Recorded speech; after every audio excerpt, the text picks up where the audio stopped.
The Kybalion by 3 Initiates is a book that explores Hermetic philosophy, presenting fundamental principles of metaphysics. Introduction. We take great pleasure in presenting to the attention of students and investigators of the secret doctrines, this little work based upon the world-old Hermetic teachings.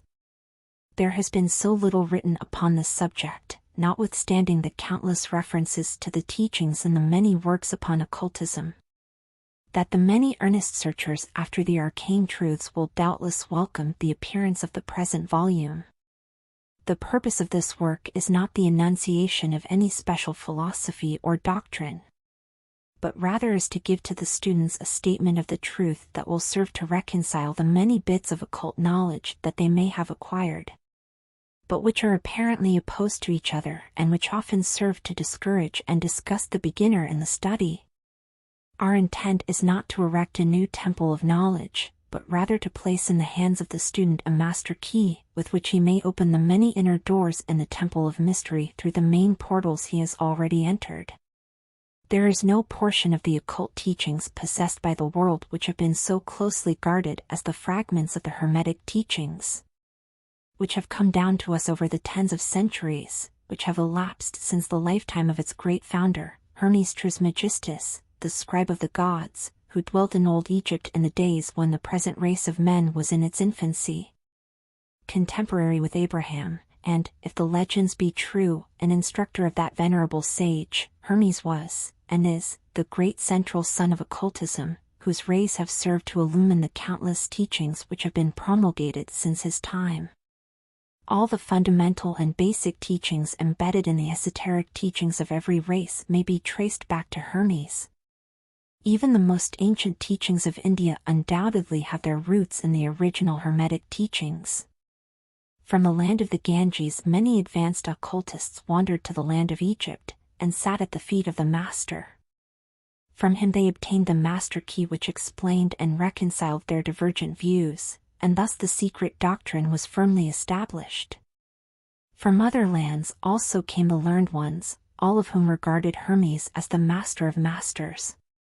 And his influence was so great that in spite of the many wanderings from the path on the part of the centuries of teachers in these different lands, there may still be found a certain basic resemblance and correspondence, which underlies the many and often quite divergent theories entertained and taught by the occultists of these different lands today. The student of comparative religions will be able to perceive the influence of the Hermetic teachings in every religion worthy of the name now known to man, whether it be a dead religion or one in full vigor in our own times. There is always a certain correspondence in spite of the contradictory features, and the Hermetic teachings act as the great reconciler. The life work of Hermes seems to have been in the direction of planting the great seed truth, which has grown and blossomed in so many strange forms, rather than to establish a school of philosophy which would dominate the world's thought. But, nevertheless, the original truths taught by him have been kept intact in their original purity by a few men in each age, who, refusing great numbers of half-developed students and followers, followed the Hermetic custom and reserved their truth for the few who were ready to comprehend and master it. From lip to ear the truth has been handed down among the few. There have always been a few initiates in each generation, in the various lands of the earth, who kept alive the sacred flame of the Hermetic teachings. And such have always been willing to use their lamps to relight the lesser lamps of the outside world, when the light of truth grew dim, and clouded by reason of neglect, and when the wicks became clogged with foreign matter. There were always a few to tend faithfully the altar of the truth, upon which was kept alight the perpetual lamp of wisdom. These men devoted their lives to the labor of love which the poet has so well stated in his lines. Oh, let not the flame die out, cherished age after age in its dark cavern, in its holy temples cherished. Fed by pure ministers of love, let not the flame die out. These men have never sought popular approval, nor numbers of followers. They are indifferent to these things, for they know how few there are in each generation who are ready for the truth, or who would recognize it if it were presented to them.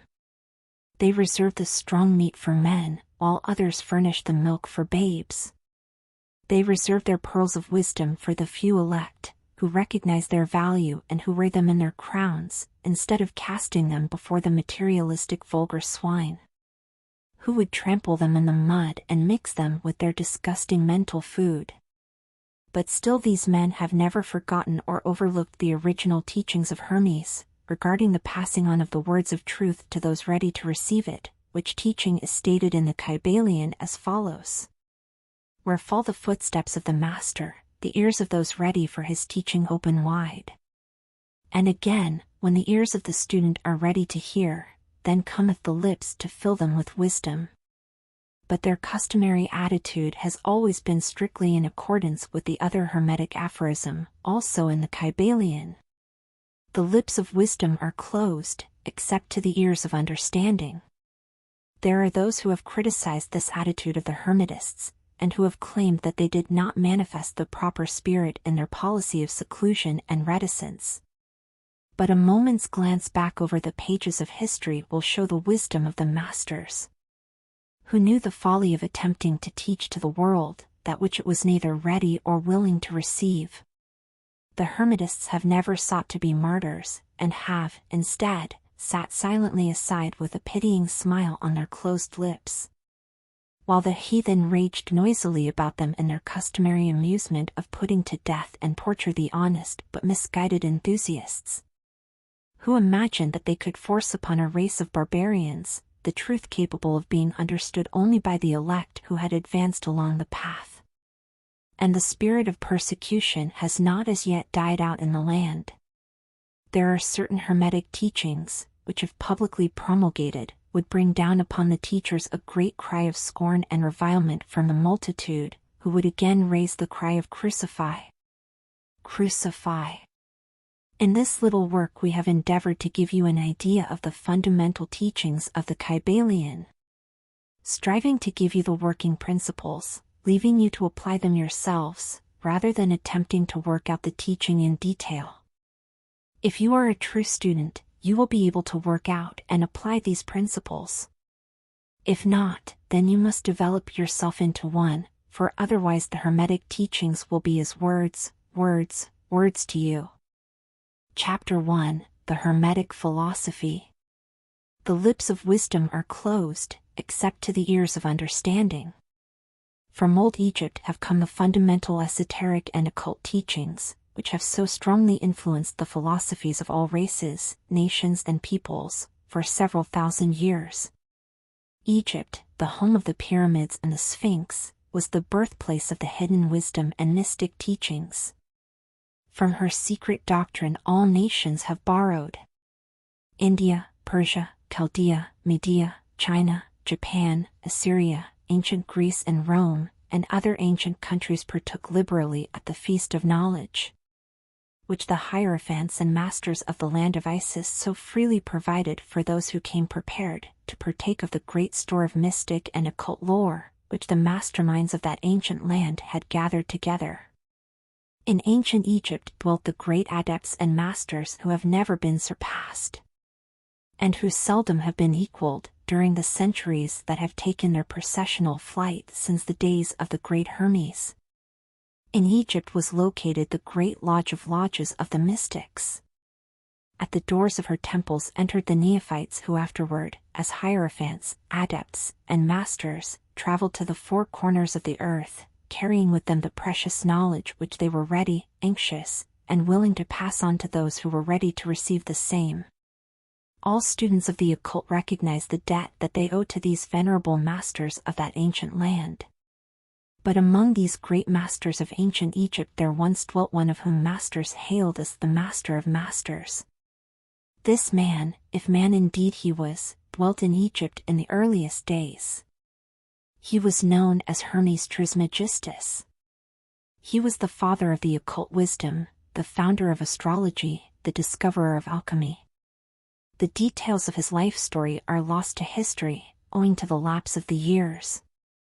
Though several of the ancient countries disputed with each other in their claims to the honor of having furnished his birthplace, and this thousands of years ago. The date of his sojourn in Egypt, in that his last incarnation on this planet is not now known. But it has been fixed at the early days of the oldest dynasties of Egypt, long before the days of Moses. The best authorities regard him as a contemporary of Abraham. And some of the Jewish traditions go so far as to claim that Abraham acquired a portion of his mystic knowledge from Hermes himself. As the years roll by after his passing from this plane of life, tradition recording that he lived 300 years in the flesh, the Egyptians deified Hermes and made him one of their gods, under the name of Thoth. Years after, the people of ancient Greece also made him one of their many gods, calling him Hermes, the god of wisdom. The Egyptians revered his memory for many centuries. Yes, tens of centuries, calling him the scribe of the gods, and bestowing upon him, distinctively, his ancient title, Trismegistus, which means the thrice great, the great, the greatest great, etc. In all the ancient lands, the name of Hermes Trismegistus was revered, the name being synonymous with the fount of wisdom. Even to this day, we use the term hermetic in the sense of secret, sealed so that nothing can escape, etc.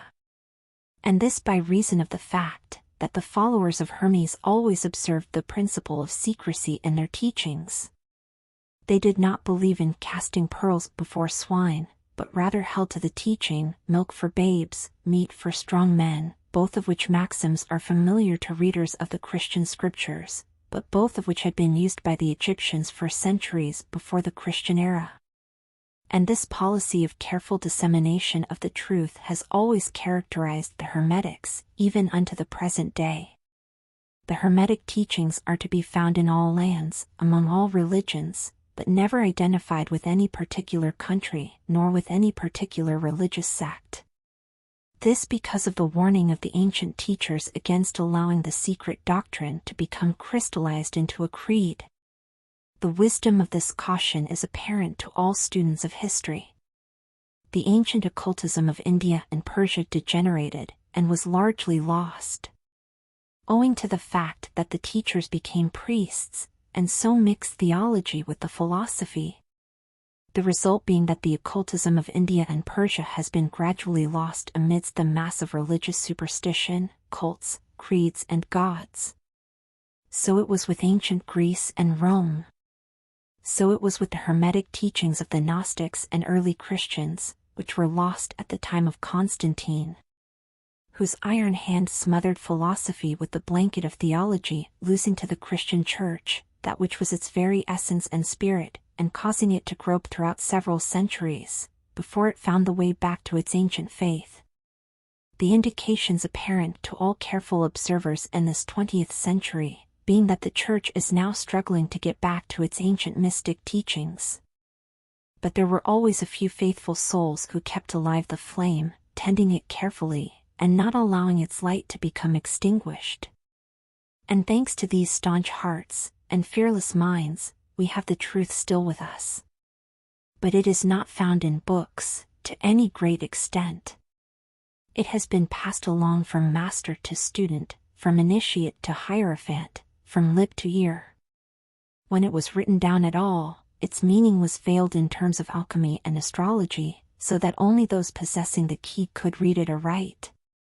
This was made necessary in order to avoid the persecutions of the theologians of the Middle Ages, who fought the secret doctrine with fire and sword, stake, gibbet and cross. Even to this day there will be found but few reliable books on the Hermetic philosophy, although there are countless references to it in many books written on various phases of occultism. And yet, the Hermetic philosophy is the only master key which will open all the doors of the occult teachings. In the early days, there was a compilation of certain basic Hermetic doctrines, passed on from teacher to student, which was known as the Kybalion, the exact significance and meaning of the term having been lost for several centuries. This teaching, however, is known to many to whom it has descended, from mouth to ear, on and on throughout the centuries. Its precepts have never been written down, or printed, so far as we know. It was merely a collection of maxims, axioms, and precepts, which were non-understandable to outsiders. but which were readily understood by students after the axioms, maxims, and precepts had been explained and exemplified by the Hermetic initiates to their neophytes. These teachings really constituted the basic principles of the art of Hermetic alchemy, which, contrary to the general belief, dealt in the mastery of mental forces, rather than material elements. The transmutation of one kind of mental vibrations into others, instead of the changing of one kind of metal into another. The legends of the philosopher's stone which would turn base metal into gold, was an allegory relating to Hermetic philosophy, readily understood by all students of true Hermeticism. In this little book, of which this is the first lesson, we invite our students to examine into the Hermetic teachings, as set forth in the Kybalion, and as explained by ourselves, humble students of the teachings, who, while bearing the title of initiates, are still students at the feet of Hermes, the Master. We herein give you many of the maxims, axioms and precepts of the Kybalion, accompanied by explanations and illustrations, which we deem likely to render the teachings more easily comprehended by the modern student, particularly as the original text is purposely veiled in obscure terms. The original maxims, axioms, and precepts of the Kybalion are printed herein, in quotation marks, the proper credit being given. Our own work is printed in the regular way, in the body of the work. We trust that the many students, to whom we now offer this little work, will derive as much benefit from the study of its pages as have the many who have gone on before, treading the same path to mastery throughout the centuries that have passed since the times of Hermes Trismegistus, the Master of Masters, the Great. In the words of the Kybalion, or fall the footsteps of the Master, the ears of those ready for his teaching open wide. When the ears of the student are ready to hear, then cometh the lips to fill them with wisdom. So that according to the teachings, the passage of this book to those ready for the instruction will attract the attention of such as are prepared to receive the teaching. And, likewise, when the pupil is ready to receive the truth, then will this little book come to him or her. Such is the law. The Hermetic principle of cause and effect, in its aspect of the law of attraction, will bring lips and ear together, pupil and book in company. So mote it be. Chapter 2, The 7 Hermetic Principle. The principles of truth are 7. He who knows these, understandingly, possesses the magic key before whose touch all the doors of the temple fly open. The 7 Hermetic principles, upon which the entire Hermetic philosophy is based, are as follows. 1. The principle of mentalism. 2. The principle of correspondence. 3. The principle of vibration. 4. The principle of polarity. 5. The principle of rhythm. 6. The principle of cause and effect. 7. The principle of gender. These 7 principles will be discussed and explained as we proceed with these lessons. A short explanation of each, however, may as well be given at this point. 1. The principle of mentalism. The all is mind, the universe is mental. This principle embodies the truth that all is mind. It explains that the all, which is the substantial reality underlying all the outward manifestations and appearances, which we know under the terms of the material universe, the phenomena of life, matter, energy, and, in short, all that is apparent to our material senses, is spirit, which in itself is unknowable and undefinable, but which may be considered and thought of as a universal, infinite, living mind. It also explains that all the phenomenal world or universe is simply a mental creation of the all, subject to the laws of created things, and that the universe, as a whole, and in its parts or units, has its existence in the mind of the all, in which mind we live and move and have our being. This principle, by establishing the mental nature of the universe, easily explains all of the varied mental and psychic phenomena that occupy such a large portion of the public attention, and which without such explanation, are non-understandable and defy scientific treatment. An understanding of this great Hermetic principle of mentalism enables the individual to readily grasp the laws of the mental universe, and to apply the same to his well-being and advancement.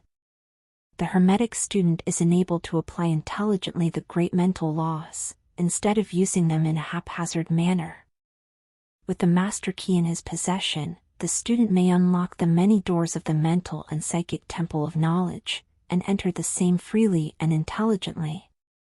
This principle explains the true nature of energy, power, and matter, and why and how all these are subordinate to the mastery of mind. One of the old Hermetic masters wrote, long ages ago, "He who grasps the truth of the mental nature of the universe is well advanced on the path to mastery." And these words are as true today as at the time they were first written. Without this master key, mastery is impossible, and the student knocks in vain at the many doors of the temple. 2. The principle of correspondence. As above, so below, as below, so above. This principle embodies the truth that there is always a correspondence between the laws and phenomena of the various planes of being and life. The old Hermetic axiom ran in these words: as above, so below, as below, so above. And the grasping of this principle gives one the means of solving many a dark paradox and hidden secret of nature. There are planes beyond our knowing, but when we apply the principle of correspondence to them, we are able to understand much that would otherwise be unknowable to us. This principle is of universal application and manifestation on the various planes of the material, mental, and spiritual universe. It is a universal law. The ancient Hermetists considered this principle as one of the most important mental instruments, by which man was able to pry aside the obstacles which hid from view the unknown. Its use even tore aside the veil of Isis, to the extent that a glimpse of the face of the goddess might be caught. Just as a knowledge of the principles of geometry enables man to measure distant suns and their movements, while seated in his observatory, so a knowledge of the principle of correspondence enables man to reason intelligently from the known to the unknown. Studying the monad, he understands the archangel. 3. The principle of vibration. Nothing rests, everything moves, everything vibrates. This principle embodies the truth that everything is in motion, everything vibrates, nothing is at rest. Facts which modern science endorses, and which each new scientific discovery tends to verify. And yet this Hermetic principle was enunciated thousands of years ago by the masters of ancient Egypt. This principle explains that the differences between different manifestations of matter, energy, mind, and even spirit result largely from varying rates of vibration. From the all, which is pure spirit, down to the grossest form of matter, all is in vibration. The higher the vibration, the higher the position in the scale. The vibration of spirit is at such an infinite rate of intensity and rapidity that it is practically at rest, just as a rapidly moving wheel seems to be motionless. And at the other end of the scale, there are gross forms of matter whose vibrations are so low as to seem at rest. Between these poles, there are millions upon millions of varying degrees of vibration. From corpuscle and electron, atom and molecule, to worlds and universes, everything is in vibratory motion. This is also true on the planes of energy and force, which are but varying degrees of vibration, and also on the mental planes, whose states depend upon vibrations, and even onto the spiritual planes. An understanding of this principle, with the appropriate formulas, enables Hermetic students to control their own mental vibrations as well as those of others. The masters also apply this principle to the conquering of natural phenomena in various ways. He who understands the principle of vibration has grasped the scepter of power, says one of the old writers. 4. The principle of polarity.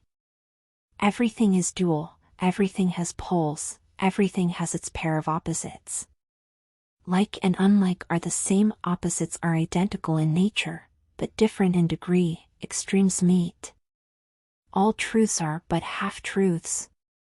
All paradoxes may be reconciled. This principle embodies the truth that everything is dual. Everything has two poles. Everything has its pair of opposites, all of which were old Hermetic axioms. It explains the old paradoxes that have perplexed so many, which have been stated as follows. Thesis and antithesis are identical in nature, but different in degree. Opposites are the same, differing only in degree. The pairs of opposites may be reconciled. Extremes meet. Everything is and isn't at the same time. All truths are but half-truths. Every truth is half false. There are two sides to everything, etc., etc., etc. It explains that in everything there are two poles, or opposite aspects, and that opposites are really only the two extremes of the same thing, with many varying degrees between them. To illustrate, heat and cold, although opposites, are really the same thing, the differences consisting merely of degrees of the same thing. Look at your thermometer and see if you can discover where heat terminates and cold begins. There is no such thing as absolute heat or absolute cold. The two terms heat and cold simply indicate varying degrees of the same thing. And that same thing which manifests as heat and cold is merely a form, variety, and rate of vibration. So heat and cold are simply the two poles of that which we call heat, and the phenomena attendant thereupon are manifestations of the principle of polarity. The same principle manifests in the case of light and darkness, which are the same thing, the difference consisting of varying degrees between the two poles of the phenomena. Where does darkness leave off, and light begin? What is the difference between large and small? Between hard and soft? Between black and white? Between sharp and dull? Between noise and quiet? Between high and low? Between positive and negative? The principle of polarity explains these paradoxes, and no other principle can supersede it. The same principle operates on the mental plane. Let us take a radical and extreme example, that of love and hate, two mental states apparently totally different. And yet there are degrees of hate and degrees of love, and a middle point in which we use the terms like or dislike, which shade into each other so gradually that sometimes we are at a loss to know whether we like or dislike or neither. And all are simply degrees of the same thing, as you will see if you will but think a moment. And more than this, it is possible to change the vibrations of hate to the vibrations of love, in one's own mind, and in the minds of others. Many of you, who read these lines, have had personal experiences of the involuntary rapid transition from love to hate, and the reverse, in your own case and that of others. And you will therefore realize the possibility of this being accomplished by the use of the will, by means of the Hermetic formulas. Good and evil are but the poles of the same thing, and the Hermetist understands the art of transmuting evil into good, by means of an application of the principle of polarity. In short, the art of polarization becomes a phase of mental alchemy known and practiced by the ancient and modern Hermetic masters. An understanding of the principle will enable one to change his own polarity, as well as that of others, if he will devote the time and study necessary to master the art. 5. The principle of rhythm. Everything flows, out and in, everything has its tides, all things rise and fall, the pendulum swing manifests in everything, the measure of the swing to the right is the measure of the swing to the left, rhythm compensates. This principle embodies the truth that in everything there is manifested a measured motion, to and from, a flow and inflow, a swing backward and forward, a pendulum-like movement, a tide-like ebb and flow, a high tide and low tide, between the two poles which exist in accordance with the principle of polarity described a moment ago. There is always an action and a reaction, an advance and a retreat, a rising and a sinking. This is in the affairs of the universe, suns, worlds, men, animals, mind, energy, and matter. This law is manifest in the creation and destruction of worlds, in the rise and fall of nations, in the life of all things, and finally in the mental states of man. The Hermetists have grasped this principle, finding its universal application, and have also discovered certain means to overcome its effects in themselves, by the use of the appropriate formulas and methods. They apply the mental law of neutralization. They cannot annul the principle, or cause it to cease its operation, but they have learned how to escape its effects upon themselves to a certain degree, depending upon the mastery of the principle. They have learned how to use it, instead of being used by it. In this and similar methods, consists the art of the Hermetists. The master of Hermetics polarizes himself at the point at which he desires to rest, and then neutralizes the rhythmic swing of the pendulum, which would tend to carry him to the other pole. All individuals who have attained any degree of self-mastery do this to a certain degree, more or less unconsciously. But the master does this consciously, and by the use of his will, and attains a degree of poise and mental firmness, almost impossible of belief on the part of the masses, who are swung backward and forward like a pendulum. This principle and that of polarity have been closely studied by the Hermetists, and the methods of counteracting, neutralizing, and using them form an important part of the Hermetic mental alchemy. 6. The principle of cause and effect. Every cause has its effect, every effect has its cause, everything happens according to law. Chance is but a name for law not recognized. There are many planes of causation, but nothing escapes the law. This principle embodies the fact that there is a cause for every effect, an effect from every cause. It explains that everything happens according to law, that nothing ever merely happens, that there is no such thing as chance. That while there are various planes of cause and effect, the higher dominating the lower planes, still nothing ever entirely escapes the law. The Hermetists understand the art and methods of rising above the ordinary plane of cause and effect, to a certain degree. And by mentally rising to a higher plane, they become causers instead of effects. The masses of people are carried along, obedient to environment. The wills and desires of others stronger than themselves, heredity, suggestion, and other outward causes, moving them about like pawns on the chessboard of life. But the masters, rising to the plane above, dominate their moods, characters, qualities, and powers, as well as the environment surrounding them, and become movers instead of pawns. They help to play the game of life, instead of being played and moved about by other wills and environment. They use the principle instead of being its tools. The masters obey the causation of the higher planes, but they help to rule on their own plane. In this statement there is condensed a wealth of Hermetic knowledge, let him read who can. 7. The principle of gender. Gender is in everything, everything has its masculine and feminine principles, gender manifests on all planes. This principle embodies the truth that there is gender manifested in everything, the masculine and feminine principles ever at work. This is true not only of the physical plane, but of the mental and even the spiritual planes. On the physical plane, the principle manifests as sex, on the higher planes it takes higher forms, but the principle is ever the same. No creation, physical, mental or spiritual, is possible without this principle. An understanding of its laws will throw light on many a subject that has perplexed the minds of men. The principle of gender works ever in the direction of generation, regeneration, and creation. Everything, and every person, contains the two elements or principles, or this great principle, within it, him or her. Every male thing has the female element also, every female contains also the male principle. If you would understand the philosophy of mental and spiritual creation, generation, and regeneration, you must understand and study this Hermetic principle. It contains the solution of many mysteries of life.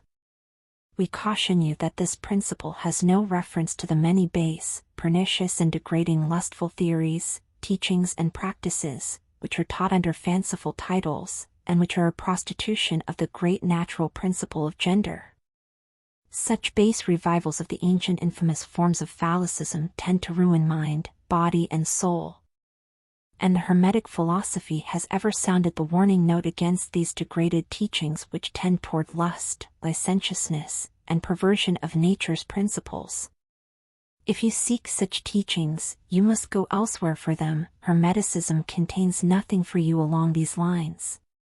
To the pure, all things are pure. To the base, all things are base. Chapter 3: Mental Transmutation. Mind, as well as metals and elements, may be transmuted, from state to state, degree to degree, condition to condition, pole to pole, vibration to vibration. True Hermetic transmutation is a mental art. As we have stated, the Hermetists were the original alchemists, astrologers, and psychologists. Hermes having been the founder of these schools of thought. From astrology has grown modern astronomy, from alchemy has grown modern chemistry, from the mystic psychology has grown the modern psychology of the schools. But it must not be supposed that the ancients were ignorant of that, which the modern schools suppose to be their exclusive and special property.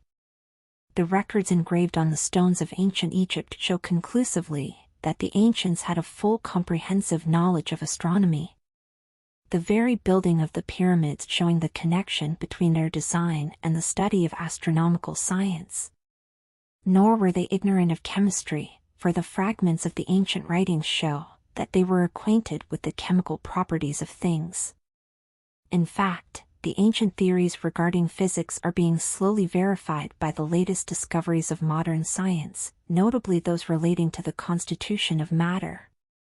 Nor must it be supposed that they were ignorant of the so-called modern discoveries in psychology.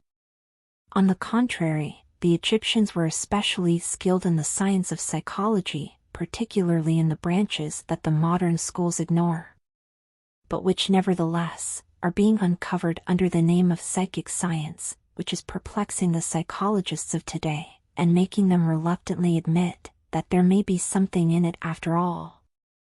The truth is that beneath the material chemistry, astronomy and psychology, the ancients possessed a knowledge of transcendental astronomy, called astrology, of transcendental chemistry, called alchemy, of transcendental psychology, called mystic psychology.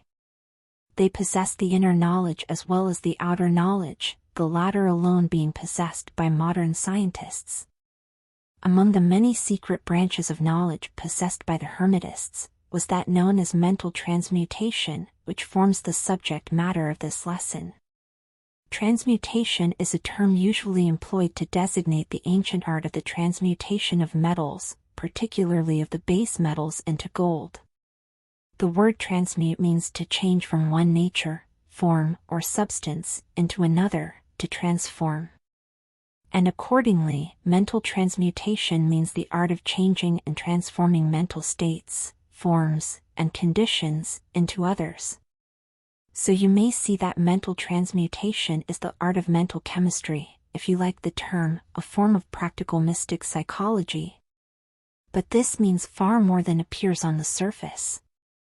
Transmutation, alchemy, or chemistry, on the mental plane is important enough in its effects, to be sure, and if the art stopped there, it would still be one of the most important branches of study known to man. But this is only the beginning. Let us see why. The first of the 7 Hermetic principles is the principle of mentalism, the axiom of which is the all is mind. The universe is mental, which means that the underlying reality of the universe is mind. And the universe itself is mental, that is, existing in the mind of the all. We shall consider this principle in succeeding lessons, but let us see the effect of the principle if it be assumed to be true.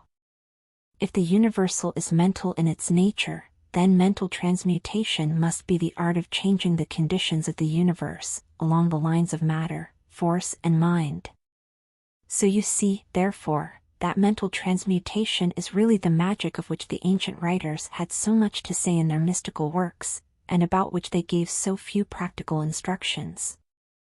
If all be mental, then the art which enables one to transmute mental conditions must render the master, the controller of material conditions as well as those ordinarily called mental. As a matter of fact, none but advanced mental alchemists have been able to attain the degree of power necessary to control the grosser physical conditions, such as the control of the elements of nature, the production or cessation of tempests, the production and cessation of earthquakes and other great physical phenomena. But that such men have existed, and do exist today, is a matter of earnest belief to all advanced occultists of all schools. That the masters exist, and have these powers, the best teachers assure their students, having had experiences which justify them in such belief and statements. These masters do not make public exhibitions of their powers, but seek seclusion from the crowds of men, in order to better work their way along the path of attainment. We mention their existence, at this point, merely to call your attention to the fact that their power is entirely mental, and operates along the lines of the higher mental transmutation, under the Hermetic principle of mentalism. The universe is mental. But students and Hermetists of lesser degree than masters, the initiates and teachers, are able to freely work along the mental plane, in mental transmutation. In fact, all that we call psychic phenomena, mental influence, mental science, new thought phenomena, etc., operates along the same general lines, for there is but one principle involved, no matter by what name the phenomena be called. The student and practitioner of mental transmutation works among the mental plane, transmuting mental conditions, states, etc., into others, according to various formulas, more or less efficacious. The various treatments, affirmations, denials, etc., of the schools of mental science are but formulas, often quite imperfect and unscientific, of the Hermetic art. The majority of modern practitioners are quite ignorant compared to the ancient masters, for they lack the fundamental knowledge upon which the work is based. Not only may the mental states, etc., of one's self be changed or transmuted by Hermetic methods, but also the states of others may be, and are constantly transmuted in the same way, usually unconsciously, but often consciously by some understanding the laws and principles, in cases where the people affected are not informed of the principles of self-protection. And more than this, as many students and practitioners of modern mental science know, every material condition depending upon the minds of other people may be changed or transmuted, in accordance with the earnest desire, will, and treatments of person desiring changed conditions of life. The public are so generally informed regarding these things at present, that we do not deem it necessary to mention the same at length. Our purpose at this point, being merely to show the Hermetic principle and art underlying all of these various forms of practice, good and evil. For the force can be used in opposite directions according to the Hermetic principles of polarity. In this little book we shall state the basic principles of mental transmutation, that all who read may grasp the underlying principles, and thus possess the master key that will unlock the many doors of the principle of polarity. We shall now proceed to a consideration of the first of the Hermetic 7 principles, the principle of mentalism, in which is explained the truth that the all is mind, the universe is mental, in the words of the Kybalion. We ask the close attention and careful study of this great principle on the part of our students, for it is really the basic principle of the whole Hermetic philosophy, and of the Hermetic art of mental transmutation. Chapter 4, The All. Under and back of the universe of time, space and change is ever to be found the substantial reality, the fundamental truth. Substance means that which underlies all outward manifestations, the essence, the essential reality, the thing in itself, etc. Substantial means actually existing, being the essential element, being real, etc. Reality means the state of being real, true, enduring, valid, fixed, permanent, actual, etc. Under and behind all outward appearances or manifestations, there must always be a substantial reality. This is the law. Man, considering the universe, of which he is a unit, sees nothing but change in matter, forces, and mental states. He sees that nothing really is, but that everything is becoming and changing. Nothing stands still, everything is being born, growing, dying. The very instant a thing reaches its height, it begins to decline. The law of rhythm is in constant operation. There is no reality, enduring quality, fixity, or substantiality in anything. Nothing is permanent but change. He sees all things evolving from other things, and resolving into other things. A constant action and reaction, inflow and outflow, building up and tearing down, creation and destruction, birth, growth and death. Nothing endures but change. And if he be a thinking man, he realizes that all of these changing things must be but outward appearances or manifestations of some underlying power, some substantial reality. All thinkers, in all lands and in all times, have assumed the necessity for postulating the existence of this substantial reality. All philosophies worthy of the name have been based upon this thought. Men have given to this substantial reality many names. Some have called it by the term of deity, others have called it the infinite and eternal energy, others have tried to call it matter, but all have acknowledged its existence. It is self-evident, it needs no argument. In these lessons we have followed the example of some of the world's greatest thinkers, both ancient and modern, the Hermetic masters, and have called this underlying power, this substantial reality, by the Hermetic name of the All. Which term we consider the most comprehensive of the many terms applied by man to that which transcends names and terms. We accept and teach the view of the great Hermetic thinkers of all times, as well as of those illumined souls who have reached higher planes of being, both of whom assert that the inner nature of the All is unknowable. This must be so, for not by the All itself can comprehend its own nature and being. The Hermetists believe and teach that the All in itself is, and must ever be unknowable. They regard all the theories, guesses and speculations of the theologians and metaphysicians regarding the inner nature of the All, as but the childish efforts of mortal minds, to grasp the secret of the infinite. Such efforts have always failed and will always fail, from the very nature of the task.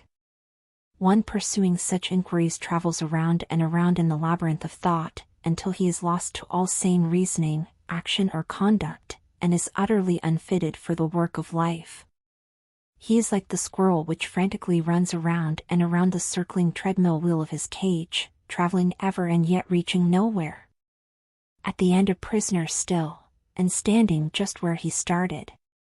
And still more presumptuous are those who attempt to ascribe to the All the personality, qualities, properties, characteristics and attributes of themselves. Ascribing to the All the human emotions, feelings, and characteristics, even down to the pettiest qualities of mankind, such as jealousy, susceptibility to flattery and praise, desire for offerings and worship, and all the other survivals from the days of the childhood of the race. Such ideas are not worthy of grown men and women, and are rapidly being discarded. At this point, it may be proper for me to state that we make a distinction between religion and theology, between philosophy and metaphysics. Religion to us means that intuitional realization of the existence of the All, and one's relationship to it. While theology means the attempts of men to ascribe personality, qualities, and characteristics to it, their theories regarding its affairs, will, desires, plans, and designs, and their assumption of the office of middlemen between the All and the people. Philosophy, to us, means the inquiry after knowledge of things knowable and thinkable. While metaphysics means the attempt to carry the inquiry over and beyond the boundaries, and into regions unknowable and unthinkable, and with the same tendency as that of theology. And consequently, both religion and philosophy mean to us things having roots in reality. While theology and metaphysics seem like broken reeds, rooted in the quicksands of ignorance, and affording naught but the most insecure support for the mind or soul of man. We do not insist upon our students accepting these definitions, we mention them merely to show our position. At any rate, you shall hear very little about theology and metaphysics in these lessons.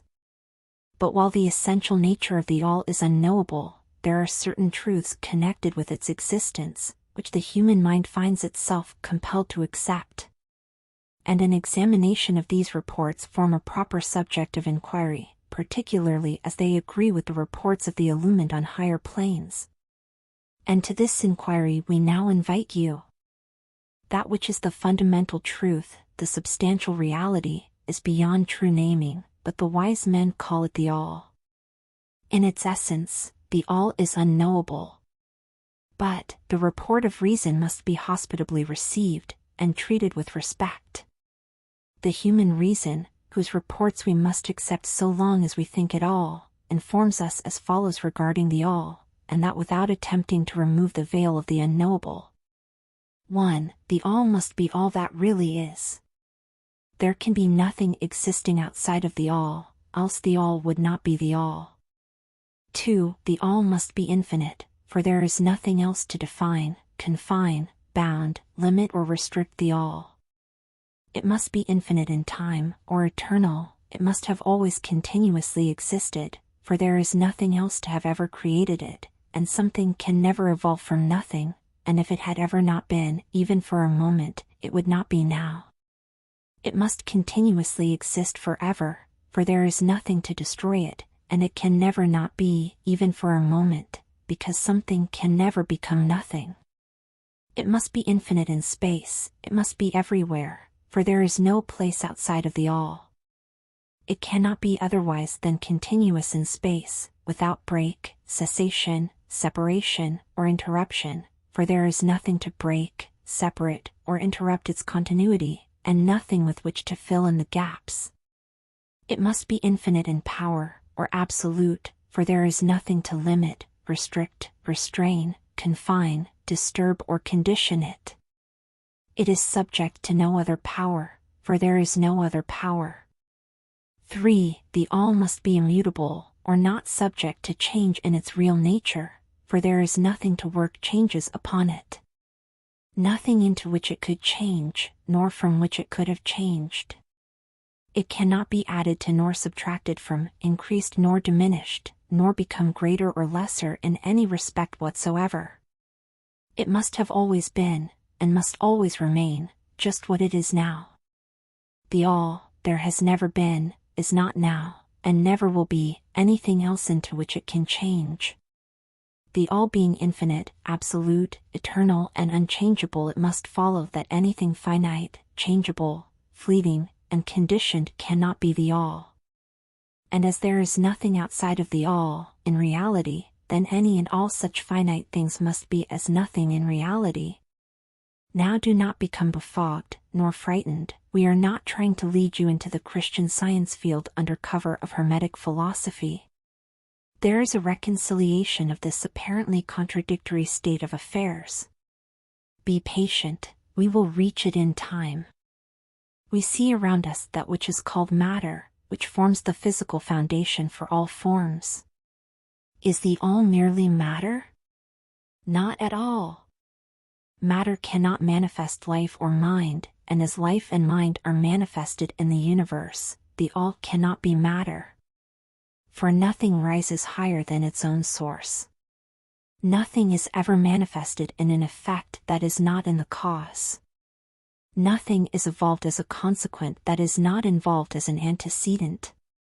And then modern science informs us that there is really no such thing as matter.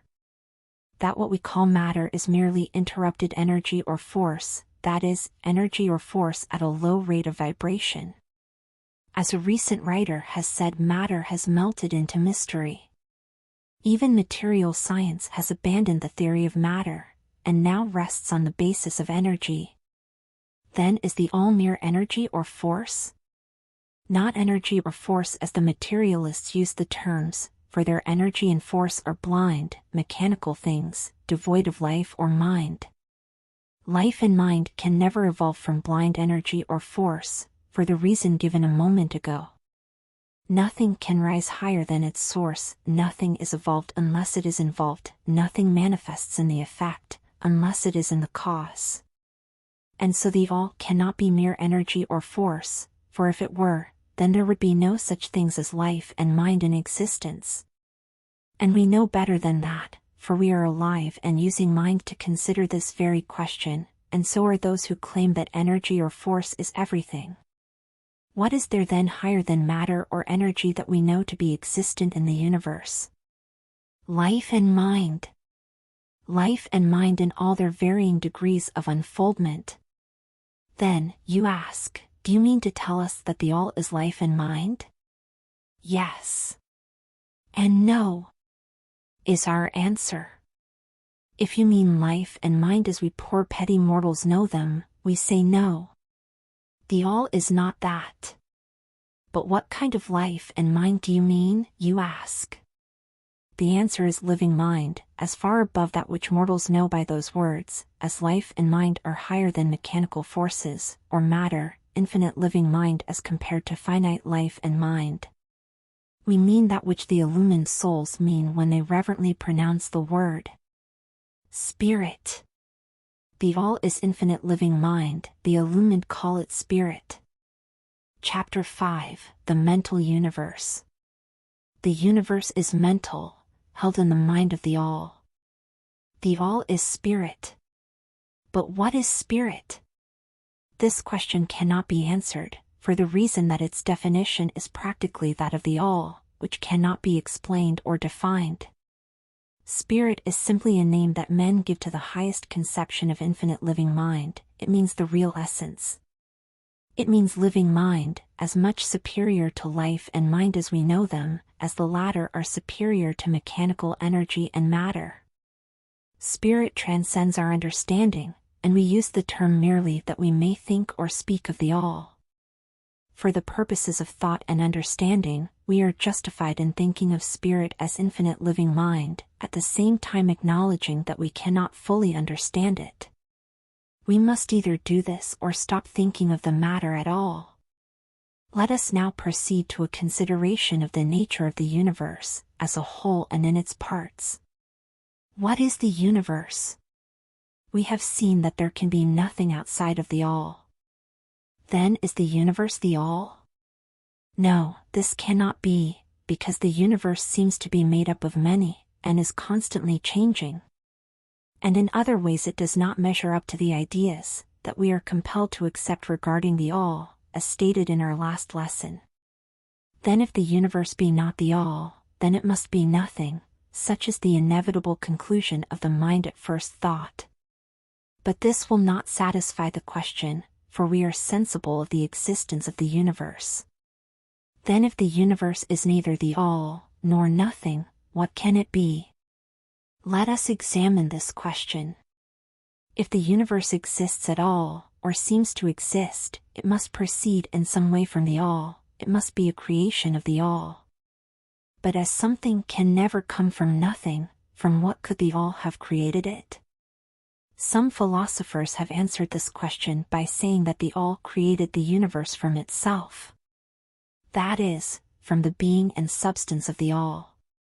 But this will not do, for the all cannot be subtracted from, nor divided, as we have seen, and then again if this be so, would not each particle in the universe be aware of its being the all? The all could not lose its knowledge of itself, nor actually become an atom, or blind force, or lowly living thing. Some men, indeed, realizing that the all is indeed all, and also recognizing that they, the men, existed, have jumped to the conclusion that they and the all were identical. And they have filled the air with shouts of "I am God," to the amusement of the multitude and the sorrow of sages. The claim of the corpuscle that, "I am man," would be modest in comparison. But, what indeed is the universe, if it be not the all, not yet created by the all having separated itself into fragments? What else can it be, of what else can it be made? This is the great question. Let us examine it carefully. We find here that the principle of correspondence comes to our aid here. The old Hermetic axiom, "as above so below," may be pressed into service at this point. Let us endeavor to get a glimpse of the workings on higher planes by examining those on our own. The principle of correspondence must apply to this as well as to other problems. Let us see. On his own plane of being, how does man create? Well, first, he may create by making something out of outside materials. But this will not do, for there are no materials outside of the all with which it may create. Well then, secondly, man procreates or reproduces his kind by the process of begetting, which is self-multiplication accomplished by transferring a portion of his substance to his offspring. But this will not do, because the all cannot transfer or subtract a portion of itself, nor can it reproduce or multiply itself. In the first place there would be a taking away, and in the second case a multiplication or addition to the all, both thoughts being an absurdity. Is there no third way in which man creates? Yes, there is. He creates mentally. And in so doing he uses no outside materials, nor does he reproduce himself, and yet his spirit pervades the mental creation. Following the principle of correspondence, we are justified in considering that the all creates the universe mentally, in a manner akin to the process whereby man creates mental images. And here is where the report of reason tallies precisely with the report of the illumined, as shown by their teachings and writings. Such are the teachings of the wise men. Such was the teaching of Hermes. The all can create in no other way except mentally, without either using material, or else reproducing itself. There is no escape from this conclusion of the reason, which, as we have said, agrees with the highest teachings of the illumined. Just as you, student, may create a universe of your own in your mentality, so does the all create universes in its own mentality. But your universe is the mental creation of a finite mind, whereas that of the all is the creation of an infinite. The two are similar in kind, but infinitely different in degree. We shall examine more closely into the process of creation and manifestation, as we proceed. But this is the point to fix in your minds at this stage. The universe, and all it contains, is a mental creation of the all. Verily, indeed, all is mind. The all creates in its infinite mind countless universes, which exist for eons of time. And yet, to the all, the creation, development, decline and death of a million universes is as the time of the twinkling of an eye. The infinite mind of the all is the womb of universes. The principle of gender is manifested on all planes of life, material, mental and spiritual. But, as we have said before, gender does not mean sex. Sex is merely a material manifestation of gender. Gender means relating to generation or creation. And wherever anything is generated or created, on any plane, the principle of gender must be manifested. And this is true even in the creation of universes. Now do not jump to the conclusion that we are teaching that there is a male and female God, or creator. That idea is merely a distortion of the ancient teachings on the subject. The true teaching is that the all, in itself, is above gender, as it is above every other law, including those of time and space. It is the law, from which the laws proceed, and it is not subject to them. But when the all manifests on the plane of generation or creation, then it acts according to law and principle, for it is moving on a lower plane of being. And consequently it manifests the principle of gender, in its masculine and feminine aspects, on the mental plane of course. This idea may seem startling to some of you who hear it for the first time, but you have all really passively accepted it in your everyday conceptions. You speak of the fatherhood of God, and the motherhood of nature, of God, the Divine Father, and nature the universal mother. And have thus instinctively acknowledged the principle of gender in the universe. Is this not so? But the Hermetic teaching does not imply a real duality. The all is one. The two aspects are merely aspects of manifestation. The teaching is that the masculine principle manifested by the all stands, in a way, apart from the actual mental creation of the universe. It projects its will toward the feminine principle, which may be called nature, whereupon the latter begins the actual work of the evolution of the universe. From simple centers of activity onto man, and then on and on still higher, all according to well-established and firmly enforced laws of nature. If you prefer the old figures of thought, you may think of the masculine principle as God, the Father, and of the feminine principle as nature, the universal mother, from whose womb all things have been born. This is more than a mere poetic figure of speech, it is an idea of the actual process of the creation of the universe. But always remember that the all is but one, and that in its infinite mind the universe is generated, created, and exists. It may help you to get the proper idea, if you will apply the law of correspondence to yourself, and your own mind. You know that the part of you which you call I, in a sense, stands apart and witnesses the creation of mental images in your own mind. The part of your mind in which the mental generation is accomplished may be called the me, in distinction from the I, which stands apart and witnesses and examines the thoughts, ideas, and images of the me. As above, so below, remember, and the phenomena of one plane may be employed to solve the riddles of higher or lower planes. Is it any wonder that you, the child, feel that instinctive reverence for the all? Which feeling we call religion, that respect, and reverence for the Father mind.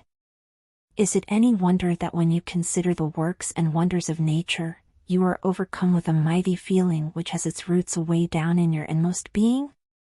It is the mother mind that you are pressing close up to, like a babe to the breast.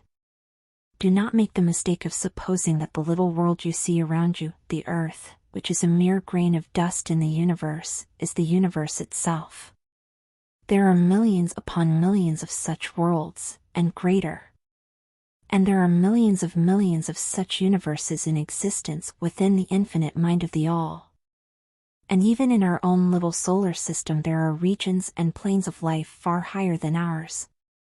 And beings compared to which we earthbound mortals are as the slimy life forms that dwell on the ocean's bed, when compared to man. There are beings with powers and attributes higher than man has ever dreamed of the gods possessing. And yet these beings were once as you, and still lower. And you will be even as they, and still higher, in time, for such is the destiny of man as reported by the illumined. And death is not real, even in the relative sense, it is but birth to a new life. And you shall go on, and on, and on, to higher and still higher planes of life, for eons upon eons of time. The universe is your home, and you shall explore its farthest recesses before the end of time. You are dwelling in the infinite mind of the all, and your possibilities and opportunities are infinite, both in time and space. And at the end of the grand cycle of eons, when the all shall draw back into itself all of its creations, you will go gladly, for you will then be able to know the whole truth of being at one with the all. Such is the report of the illumined, those who have advanced well along the path. And, in the meantime, rest calm and serene, you are safe and protected by the infinite power of the Father-Mother mind. Within the Father-Mother mind, mortal children are at home. There is not one who is fatherless, nor motherless in the universe. Chapter 6, The Divine Paradox. The half-wise, recognizing the comparative unreality of the universe, imagine that they may defy its laws. Such are vain and presumptuous fools, and they are broken against the rocks and torn asunder by the elements by reason of their folly. The truly wise, knowing the nature of the universe, use law against laws, the higher against the lower. And by the art of alchemy transmute that which is undesirable into that which is worthy, and thus triumph. Mastery consists not in abnormal dreams, visions and fantastic imaginings or living, but in using the higher forces against the lower. Escaping the pains of the lower planes by vibrating on the higher. Transmutation, not presumptuous denial, is the weapon of the master. This is the paradox of the universe, resulting from the principle of polarity which manifests when the all begins to create. Hearken to it, for it points the difference between half-wisdom and wisdom. while to the infinite all, the universe, its laws, its powers, its life, its phenomena, are as things witnessed in the state of meditation or dream. Yet to all that is finite, the universe must be treated as real, and life, and action, and thought, must be based thereupon, accordingly, although with an ever-understanding of the higher truth. Each according to its own plane and laws. Were the all to imagine that the universe were indeed reality, then woe to the universe, for there would be then no escape from lower to higher, divine-ward. Then would the universe become a fixity and progress would become impossible. And if man, owing to half-wisdom, acts and lives and thinks of the universe as merely a dream, then indeed does it so become for him. And like a sleepwalker he stumbles ever around and around in a circle, making no progress. And being forced into an awakening at last by his falling bruised and bleeding over the natural laws which he ignored. Keep your mind ever on the star, but let your eyes watch over your footsteps, lest you fall into the mire by reason of your upward gaze. Remember the divine paradox, that while the universe is not, still it is. Remember ever the two poles of truth, the absolute and the relative. Beware of half-truths.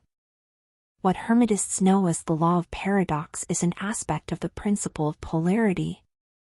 The Hermetic writings are filled with references to the appearance of the paradox and the consideration of the problems of life and being.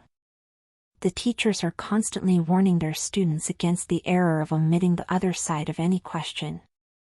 And their warnings are particularly directed to the problems of the absolute and the relative, which perplex all students of philosophy, and which cause so many to think and act contrary to what is generally known as common sense.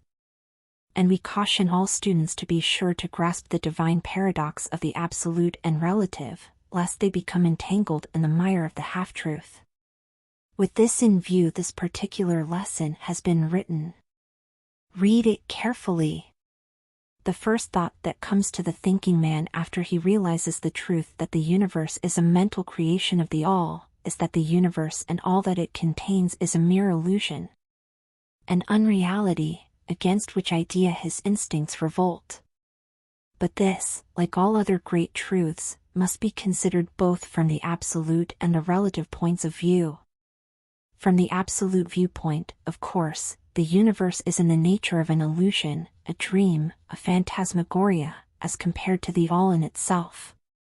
We recognize this even in our ordinary view, for we speak of the world as a fleeting show that comes and goes, is born and dies. For the element of impermanence and change, finiteness and unsubstantiality, must ever be connected with the idea of a created universe, when it is contrasted with the idea of the all, no matter what may be our beliefs concerning the nature of both.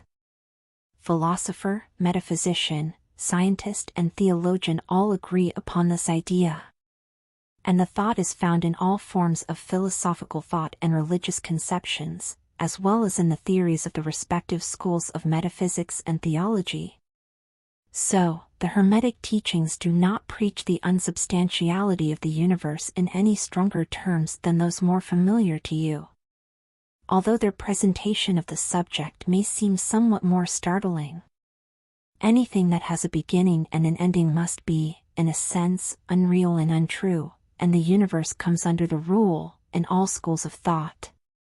From the absolute point of view, there is nothing real except the all, no matter what terms we may use in thinking of, or discussing the subject. Whether the universe be created of matter, or whether it be a mental creation in the mind of the all, it is unsubstantial, non-enduring, a thing of time, space and change. We want you to realize this fact thoroughly, before you pass judgment on the Hermetic conception of the mental nature of the universe. Think over any and all of the other conceptions, and see whether this be not true of them. But the absolute point of view shows merely one side of the picture, the other side is the relative one. Absolute truth has been defined as things as the mind of God knows them, while relative truth is things as the highest reason of man understands them. And so while to the all the universe must be unreal and illusionary, a mere dream or result of meditation, Nevertheless, to the finite minds forming a part of that universe, and viewing it through mortal faculties, the universe is very real indeed, and must be so considered. In recognizing the absolute view, we must not make the mistake of ignoring or denying the facts and phenomena of the universe as they present themselves to our mortal faculties. We are not the all, remember. To take familiar illustrations, we all recognize the fact that matter exists to our senses. We will fare badly if we do not. And yet, even our finite minds understand the scientific dictum that there is no such thing as matter from a scientific point of view. That which we call matter is held to be merely an aggregation of atoms, which atoms themselves are merely a grouping of units of force, called electrons or ions, vibrating and in constant circular motion. We kick a stone and we feel the impact. It seems to be real, notwithstanding that we know it to be merely what we have stated above. But remember that our foot, which feels the impact by means of our brains, is likewise matter, so constituted of electrons, and for that matter so are our brains. And at the best, if it were not by reason of our mind, we would not know the foot or stone at all. Then again, the ideal of the artist or sculptor, which he is endeavoring to reproduce in stone or on canvas, seems very real to him. So do the characters in the mind of the author, or dramatist, which he seeks to express so that others may recognize them. And if this be true in the case of our finite minds, what must be the degree of reality in the mental images created in the mind of the infinite? Oh, friends, to mortals this universe of mentality is very real indeed. It is the only one we can ever know, though we rise from plane to plane, higher and higher in it. To know it otherwise, by actual experience, we must be the all itself. It is true that the higher we rise in the scale, the nearer to the mind of the Father we reach. The more apparent becomes the illusory nature of finite things. But not until the all finally withdraws us into itself does the vision actually vanish. So, we need not dwell upon the feature of illusion. Rather let us, recognizing the real nature of the universe, seek to understand its mental laws, and endeavor to use them to the best effect in our upward progress through life, as we travel from plane to plane of being. The laws of the universe are none the less iron laws because of the mental nature. All, except the all, are bound by them. What is in the infinite mind of the all is real in a degree second only to that reality itself which is vested in the nature of the all. So, do not feel insecure or afraid. We are all held firmly in the infinite mind of the all, and there is naught to hurt us or for us to fear. There is no power outside of the all to affect us. So we may rest calm and secure. There is a world of comfort and security in this realization when once attained. Then calm and peaceful do we sleep, rocked in the cradle of the deep, resting safely on the bosom of the ocean of infinite mind, which is the all. In the all, indeed, do we live and move and have our being. Matter is none the less matter to us, while we dwell on the plane of matter, although we know it to be merely an aggregation of electrons, or particles of force, vibrating rapidly and gyrating around each other in the formations of atoms. The atoms in turn vibrating and gyrating, forming molecules, which latter in turn form larger masses of matter. Nor does matter become less matter, when we follow the inquiry still further, and learn from the Hermetic teachings that the force of which the electrons are but units is merely a manifestation of the mind of the all, and like all else in the universe is purely mental in its nature. While on the plane of matter, we must recognize its phenomena. We may control matter, but we do so by applying the higher forces. We commit a folly when we attempt to deny the existence of matter in the relative aspect. We may deny its mastery over us, and rightly so. But we should not attempt to ignore it in its relative aspect, at least so long as we dwell upon its plane. Nor do the laws of nature become less constant or effective when we know them, likewise, to be merely mental creations. They are in full effect on the various planes. We overcome the lower laws, by applying still higher ones, and in this way only. But we cannot escape law or rise above it entirely. Nothing but the All can escape law, and that because the All is law itself, from which all laws emerge. The most advanced masters may acquire the powers usually attributed to the gods of men. And there are countless ranks of being, in the great hierarchy of life, whose being and power transcends even that of the highest masters among men to a degree unthinkable by mortals. But even the highest master, and the highest being, must bow to the law, and be as nothing in the eye of the All. So that if even these highest beings, whose powers exceed even those attributed by men to their gods, if even these are bound by and are subservient to law, then imagine the presumption of mortal man, of our race and grade, when he dares to consider the laws of nature as unreal, visionary and illusory. Because he happens to be able to grasp the truth that the laws are mental in nature, and simply mental creations of the All. Those laws which the All intends to be governing laws are not to be defied or argued away. So long as the universe endures, will they endure, for the universe exists by virtue of these laws, which form its framework and which hold it together. The Hermetic principle of mentalism, while explaining the true nature of the universe upon the principle that all is mental, does not change the scientific conceptions of the universe, life, or evolution. In fact, science merely corroborates the Hermetic teachings. The latter merely teaches that the nature of the universe is mental, while modern science has taught that it is material, or that it is energy at the last analysis. The Hermetic teachings have no fault to find with Herbert Spencer's basic principle, which postulates the existence of an infinite and eternal energy, from which all things proceed. In fact, the Hermetics recognize in Spencer's philosophy the highest outside statement of the workings of the natural laws that have ever been promulgated. And they believe Spencer to have been a reincarnation of an ancient philosopher who dwelt in ancient Egypt thousands of years ago, and who later incarnated as Heraclitus, the Grecian philosopher who lived BC 500. And they regard his statement of the infinite and eternal energy as directly in the line of the Hermetic teachings, always with the addition of their own doctrine that his energy is the energy of the mind of the All. With the master key of the Hermetic philosophy, the student of Spencer will be able to unlock many doors of the inner philosophical conceptions of the great English philosopher, whose work shows the results of the preparation of his previous incarnations. His teachings regarding evolution and rhythm are in almost perfect agreement with the Hermetic teachings regarding the principle of rhythm. So, the student of Hermetics need not lay aside any of his cherished scientific views regarding the universe. All he is asked to do is to grasp the underlying principle of the All is mind, the universe is mental, held in the mind of the All. He will find that the other 6 of the 7 principles will fit into his scientific knowledge, and will serve to bring out obscure points and to throw light in dark corners. This is not to be wondered at, when we realize the influence of the Hermetic thought on the early philosophers of Greece, upon whose foundations of thought the theories of modern science largely rest.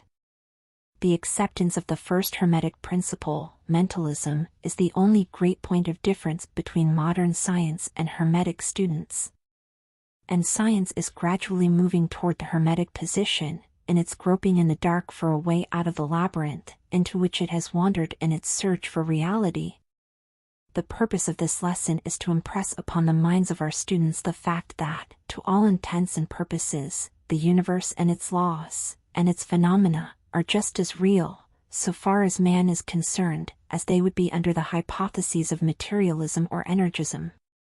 Under any hypothesis, the universe in its outer aspect is changing, ever-flowing, and transitory, and therefore devoid of substantiality and reality. But under any of the same hypotheses, we are compelled to act and live as if the fleeting things were real and substantial. With this difference, always between the various hypotheses, that under the old views mental power was ignored as a natural force, while under mentalism it becomes the greatest natural force. And this one difference revolutionizes life, to those who understand the principle and its resulting laws and practice. So finally, students all grasp the advantage of mentalism and learn to know, use and apply the laws resulting therefrom. But do not yield to the temptation which, as the Kybalion states, overcomes the half-wise and which causes them to be hypnotized by the apparent unreality of things. The consequence being that they wander about like dream people dwelling in a world of dreams, ignoring the practical work and life of man, the end being that they are broken against the rocks and torn asunder by the elements, by reason of their folly. Rather follow the example of the wise, which the same authority states, use law against laws, the higher against the lower. And by the art of alchemy transmute that which is undesirable into that which is worthy, and thus triumph. Following the authority, let us avoid the half-wisdom, which is folly, which ignores the truth that mastery consists not in abnormal dreams, visions, and fantastic imaginings or living, but in using the higher forces against the lower, escaping the pains of the lower planes by vibrating on the higher. Remember always, student, that transmutation, not presumptuous denial, is the weapon of the master. The above quotations are from the Kybalion, and are worthy of being committed to memory by the student. We do not live in a world of dreams, but in a universe which, while relative, is real so far as our lives and actions are concerned.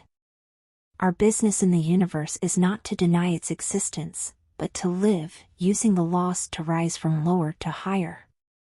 Living on, doing the best that we can under the circumstances arising each day, and living, so far as is possible, to our highest ideas and ideals. The true meaning of life is not known to men on this plane, if, indeed, to any, but the highest authorities. And our own intuitions teach us that we will make no mistake in living up to the best that is in us, so far as is possible. And realizing the universal tendency in the same direction in spite of apparent evidences to the contrary. We are all on the path, and the road leads upward ever, with frequent resting places. Read the message of the Kybalion, and follow the example of the wise, avoiding the mistake of the half-wise who perish by reason of their folly. Chapter 7, The All in All. While all is in the all, it is equally true that the all is in all. To him who truly understands this truth hath come great knowledge.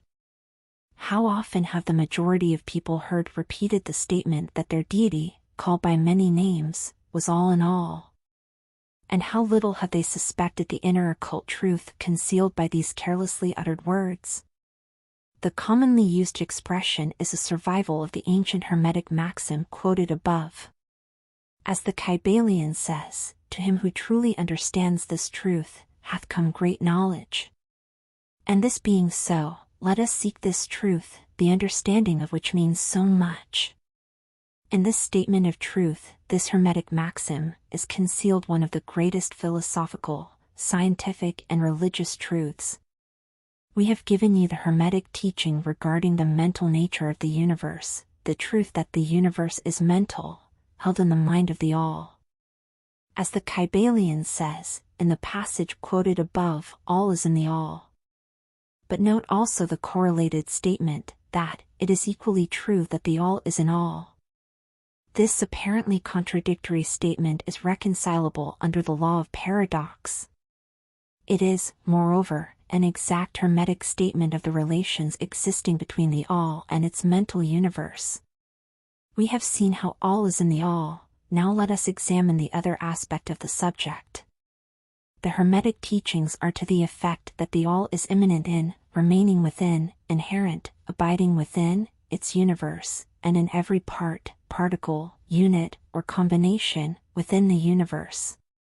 This statement is usually illustrated by the teachers by a reference to the principle of correspondence. The teacher instructs the student to form a mental image of something, a person, an idea, something having a mental form. The favorite example being that of the author or dramatist forming an idea of his characters, or a painter or sculptor forming an image of an ideal that he wishes to express by his art. In each case, the student will find that while the image has its existence and being solely within his own mind, yet he, the student, author, dramatist, painter, or sculptor, is, in a sense, immanent in, remaining within, or abiding within, the mental image also. In other words, the entire virtue, life, spirit, of reality in the mental image is derived from the immanent mind of the thinker. Consider this for a moment, until the idea is grasped. To take a modern example, let us say that Othello, Iago, Hamlet, Lear, Richard III, existed merely in the mind of Shakespeare, at the time of their conception or creation. And yet, Shakespeare also existed within each of these characters, giving them their vitality, spirit, and action. Whose is the spirit of the characters that we know as Micawber, Oliver Twist, Uriah Heep? Is it Dickens, or have each of these characters a personal spirit, independent of their creator? Have the Venus of Medici, the Sistine Madonna, the Apollo Belvedere, spirits and reality of their own, or do they represent the spiritual and mental power of their creators? The law of paradox explains that both propositions are true, viewed from the proper viewpoints. Micawber is both Micawber, and yet Dickens. And again, while Micawber may be said to be Dickens, yet Dickens is not identical with Micawber. Man, like Micawber, may exclaim, "The spirit of my creator is inherent within me, and yet I am not he." How different this from the shocking half-truth so vociferously announced by certain of the half-wise, who fill the air with their raucous cries of, "I am God." Imagine poor Micawber, or the sneaky Uriah Heep, crying, "I am Dickens." Or some of the lowly clods in one of Shakespeare's plays, grandiloquently announcing that, "I am Shakespeare." The all is in the earthworm, and yet the earthworm is far from being the all. And still the wonder remains, that though the earthworm exists merely as a lowly thing, created and having its being solely within the mind of the all, yet the all is immanent in the earthworm, and in the particles that go to make up the earthworm. Can there be any greater mystery than this of all in the all, and the all in all? The student will of course realize that the illustrations given above are necessarily imperfect and inadequate, for they represent the creation of mental images in finite minds, while the universe is a creation of infinite mind, and the difference between the two poles separates them. And yet it is merely a matter of degree. The same principle is in operation. The principle of correspondence manifests in each, as above, so below, as below, so above. And in the degree that man realizes the existence of the indwelling spirit immanent within his being, so will he rise in the spiritual scale of life. This is what spiritual development means, the recognition, realization, and manifestation of the spirit within us. Try to remember this last definition, that of spiritual development. It contains the truth of true religion. There are many planes of being, many subplanes of life, many degrees of existence in the universe. And all depend upon the advancement of beings and the scale, of which scale the lowest point is the grossest matter, the highest being separated only by the thinnest division from the spirit of the all. And, upward and onward along the scale of life, everything is moving. All are on the path, whose end is the all. All progress is a returning home. All is upward and onward, in spite of all seemingly contradictory appearances. Such is the message of the illumined. The Hermetic teachings concerning the process of the mental creation of the universe are that at the beginning of the creative cycle, the all, in its aspect of being, projects its will toward its aspect of becoming, and the process of creation begins. It is taught that the process consists of the lowering of vibration until a very low degree of vibratory energy is reached, at which point the grossest possible form of matter is manifested. This process is called the stage of involution, in which the all becomes involved, or wrapped up, in its creation. This process is believed by the Hermetists to have a correspondence to the mental process of an artist, writer, or inventor, who becomes so wrapped up in his mental creation as to almost forget his own existence, and who for the time being, almost lives in his creation. If instead of wrapped we use the word wrapped, perhaps we will give a better idea of what is meant. This involuntary stage of creation is sometimes called the outpouring of the divine energy, just as the evolutionary state is called the indrawing. The extreme pole of the creative process is considered to be the furthest removed from the all, while the beginning of the evolutionary stage is regarded as the beginning of the return swing of the pendulum of rhythm. A coming home idea being held in all of the Hermetic teachings. The teachings are that during the outpouring, the vibrations become lower and lower until finally the urge ceases, and the return swing begins. But there is this difference, that while in the outpouring the creative forces manifest compactly and as a whole, yet from the beginning of the evolutionary or indrawing stage, there is manifested the law of individualization, that is, the tendency to separate into units of force. So that finally that which left the all as unindividualized energy returns to its source as countless highly developed units of life, having risen higher and higher in the scale by means of physical, mental, and spiritual evolution. The ancient Hermetists used the word meditation in describing the process of the mental creation of the universe in the mind of the all, the word contemplation also being frequently employed. But the idea intended seems to be that of the employment of the divine attention. Attention is a word derived from the Latin root, meaning to reach out, to stretch out, and so the act of attention is really a mental reaching out, extension of mental energy, so that the underlying idea is readily understood when we examine into the real meaning of attention. The Hermetic teachings regarding the process of evolution are that, the all, having meditated upon the beginning of the creation, having thus established the material foundations of the universe, having thought it into existence, then gradually awakens or rouses from its meditation, and in so doing starts into manifestation the process of evolution on the material, mental and spiritual planes, successively and in order. Thus the upward movement begins, and all begins to move spiritward. Matter becomes less gross. The units spring into being. The combinations begin to form. Life appears and manifests in higher and higher forms. And mind becomes more and more in evidence, the vibrations constantly becoming higher. In short, the entire process of evolution, in all of its phases, begins and proceeds according to the established laws of the indrawing process. All of this occupies eons upon eons of man's time, each aeon containing countless millions of years. But yet the illumined inform us that the entire creation, including involution and evolution, of a universe, is but as the twinkle of the eye to the all. At the end of countless cycles of eons of time, the all withdraws its attention, its contemplation and meditation, of the universe, for the great work is finished, and all is withdrawn into the all from which it emerged. But mystery of mysteries, the spirit of each soul is not annihilated, but is infinitely expanded, the created and the creator are merged. Such is the report of the illumined.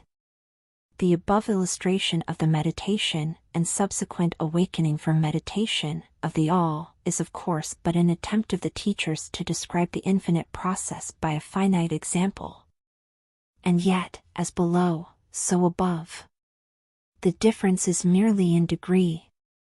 And just as the all arouses itself from the meditation upon the universe, so does man, in time, cease from manifesting upon the material plane, and withdraws himself more and more into the indwelling spirit, which is indeed the divine ego. There is one more matter of which we desire to speak in this lesson. And that comes very near to an invasion of the metaphysical field of speculation. Although our purpose is merely to show the futility of such speculation, we allude to the question which inevitably comes to the mind of all thinkers who have ventured to seek the truth. The question is, why does the all create universes? The question may be asked in different forms, but the above is the gist of the inquiry. Men have striven hard to answer this question, but still there is no answer worthy of the name. Some have imagined that the all had something to gain by it, but this is absurd, for what could the all gain that it did not already possess? Others have sought the answer in the idea that the all wished something to love. And others that it created for pleasure, or amusement, or because it was lonely, or to manifest its power. All puerile explanations and ideas, belonging to the childish period of thought. Others have sought to explain the mystery by assuming that the all found itself compelled to create, by reason of its own internal nature, its creative instinct. This idea is in advance of the others, but its weak point lies in the idea of the all being compelled by anything, internal or external. If its internal nature, or creative instinct, compelled it to do anything, then the internal nature or creative instinct would be the absolute, instead of the all, and so accordingly that part of the proposition falls. And yet, the all does create and manifest, and seems to find some kind of satisfaction in so doing. And it is difficult to escape the conclusion that in some infinite degree it must have what would correspond to an inner nature, or creative instinct, in man, with correspondingly infinite desire and will. It could not act unless it willed to act, and it would not will to act, unless it desired to act. And it would not desire to act unless it obtained some satisfaction thereby. And all of these things would belong to an inner nature, and might be postulated as existing according to the law of correspondence. But still, we prefer to think of the all as acting entirely free from any influence, internal as well as external. That is the problem which lies at the root of difficulty, and the difficulty that lies at the root of the problem. Strictly speaking, there cannot be said to be any reason whatsoever for the all to act, for a reason implies a cause. And the all is above cause and effect, except when it wills to become a cause, at which time the principle is set into motion. So, you see, the matter is unthinkable, just as the all is unknowable. Just as we say the all merely is, so we are compelled to say that the all acts because it acts. At the last, the all is all reason in itself, all law in itself, all action in itself, and it may be said, truthfully, that the all is its own reason, its own law, its own act, or still further, that the all, its reason, its act, its law, are one, all being names for the same thing. In the opinion of those who are giving you these present lessons, the answer is locked up in inner self of the all, along with its secret of being.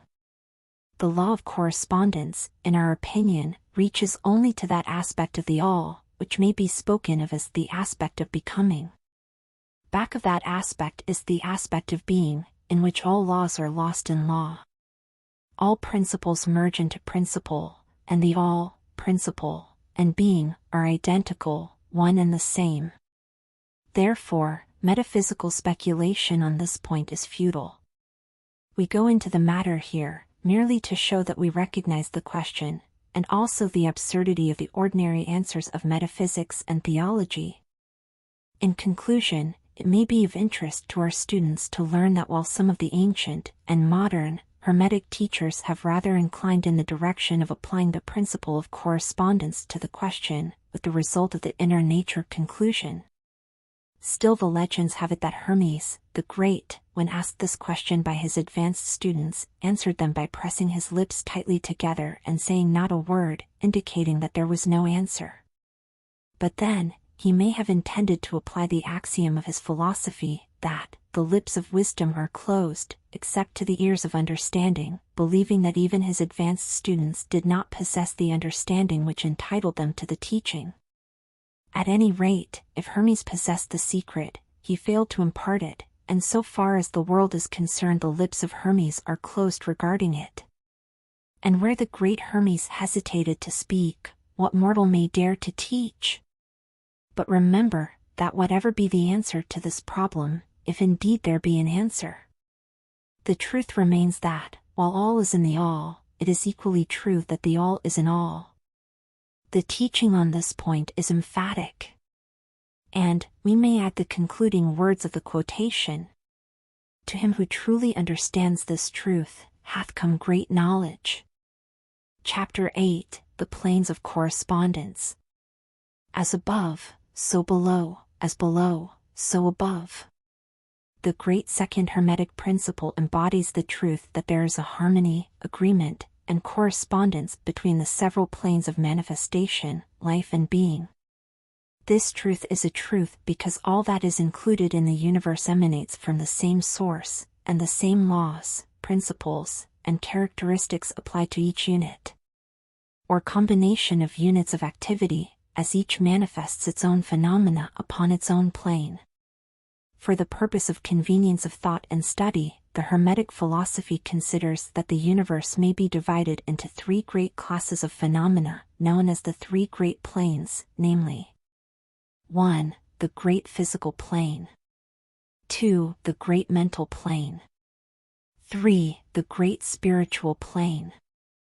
These divisions are more or less artificial and arbitrary, for the truth is that all of the three divisions are but ascending degrees of the great scale of life, the lowest point of which is undifferentiated matter, and the highest point that of spirit. And moreover, the different planes shade into each other, so that no hard and fast division may be made between the higher phenomena of the physical and the lower of the mental, or between the higher of the mental and the lower of the physical. In short, the three great planes may be regarded as three great groups of degrees of life manifestation. While the purposes of this little book do not allow us to enter into an extended discussion of, or explanation of, the subject of these different planes, still we think it well to give a general description of the same at this point. At the beginning we may as well consider the question so often asked by the neophyte, who desires to be informed regarding the meaning of the word plane, which term has been very freely used, and very poorly explained, in many recent works upon the subject of occultism. The question is generally about as follows: is a plane a place having dimensions, or is it merely a condition or state? We answer, no, not a place, nor ordinary dimension of space, and yet more than a state or condition. It may be considered as a state or condition, and yet the state or condition is a degree of dimension, and a scale subject to measurement. Somewhat paradoxical, is it not? But let us examine the matter. A dimension, you know, is a measure in a straight line, relating to measure, etc. The ordinary dimensions of space are length, breadth, and height, or perhaps length, breadth, height, thickness or circumference. But there is another dimension of created things, or measure in a straight line, known to occultists, and to scientists as well, although the latter have not as yet applied the term dimension to it. And this new dimension, which, by the way, is the much speculated about fourth dimension, is the standard used in determining the degrees or planes. This fourth dimension may be called the dimension of vibration. It is a fact well known to modern science, as well as to the Hermetists who have embodied the truth in their third Hermetic principle, that everything is in motion, everything vibrates, nothing is at rest. From the highest manifestation to the lowest, everything and all things vibrate. Not only do they vibrate at different rates of motion, but as in different directions and in a different manner. The degrees of the rate of vibrations constitute the degrees of measurement on the scale of vibrations, in other words the degrees of the fourth dimension. And these degrees form what occultists call planes. The higher the degree of rate of vibration, the higher the plane, and the higher the manifestation of life occupying that plane. So that while a plane is not a place, nor yet a state or condition, yet it possesses qualities common to both. We shall have more to say regarding the subject of the scale of vibrations in our next lessons, in which we shall consider the Hermetic principle of vibration. You will kindly remember, however, that the three great planes are not actual divisions of the phenomena of the universe, but merely arbitrary terms used by the Hermetists in order to aid in the thought and study of the various degrees and forms of universal activity and life. The atom of matter, the unit of force, the mind of man, and the being of the archangel are all but degrees in one scale, and all fundamentally the same. The difference between solely a matter of degree and rate of vibration. All are creations of the All, and have their existence solely within the infinite mind of the All. The Hermetists subdivide each of the 3 great planes into 7 minor planes, and each of these latter are also subdivided into 7 subplans. All divisions being more or less arbitrary, shading into each other, and adopted merely for convenience of scientific study and thought. The great physical plane, and its 7 minor planes, is that division of the phenomena of the universe which includes all that relates to physics, or material things, forces, and manifestations. It includes all forms of that which we call matter, and all forms of that which we call energy or force. But you must remember that the Hermetic philosophy does not recognize matter as a thing in itself, or as having a separate existence even in the mind of the All. The teachings are that matter is but a form of energy, that is, energy at a low rate of vibrations of a certain kind. And accordingly the Hermetists classify matter under the head of energy, and give to it 3 of the 7 minor planes of the great physical plane. These 7 minor physical planes are as follows: 1. The plane of matter A. 2. The plane of matter B. 3. The plane of matter C. 4. The plane of ethereal substance. 5. The plane of energy A. 6. The plane of energy B. 7. The plane of energy C. The plane of matter A comprises the forms of matter in its form of solids, liquids, and gases, as generally recognized by the textbooks on physics. The plane of matter B comprises certain higher and more subtle forms of matter of the existence, of which modern science is but now recognizing the phenomena of radiant matter, in its phases of radium, etc., belonging to the lower subdivision of this minor plane. The plane of matter C comprises forms of the most subtle and tenuous matter, the existence of which is not suspected by ordinary scientists. The plane of ethereal substance comprises that which science speaks of as the ether, a substance of extreme tenuity and elasticity, pervading all universal space, and acting as a medium for the transmission of waves of energy, such as light, heat, electricity, etc. This ethereal substance forms a connecting link between matter and energy, and partakes of the nature of each. The Hermetic teachings, however, instruct that this plane has 7 subdivisions, and that in fact there are 7 ethers, instead of but 1. Next above the plane of ethereal substance comes the plane of energy A, which comprises the ordinary forms of energy known to science. Its 7 subplanes being, respectively, heat, light, magnetism, electricity, and attraction, including gravitation, cohesion, chemical affinity, etc., and several other forms of energy indicated by scientific experiments but not as yet named or classified. The plane of energy B comprises 7 subplanes of higher forms of energy not as yet discovered by science, but which have been called nature's finer forces, and which are called into operation in manifestations of certain forms of mental phenomena, and by which such phenomena becomes possible. The plane of energy C comprises 7 subplanes of energy so highly organized that it bears many of the characteristics of life, but which is not recognized by the minds of men on the ordinary plane of development, being available for the use on beings of the spiritual plane alone. Such energy is unthinkable to ordinary man, and may be considered almost as the divine power. The beings employing the same are as gods compared even to the highest human types known to us. The great mental plane comprises those forms of living things known to us in ordinary life, as well as certain other forms not so well known except to the occultist. The classification of the 7 minor mental planes is more or less satisfactory and arbitrary, but we may as well mention them. They are as follows: 1. The plane of mineral mind. 2. The plane of elemental mind A. 3. The plane of plant mind. 4. The plane of elemental mind B. 5. The plane of animal mind. 6. The plane of elemental mind C. 7. The plane of human mind.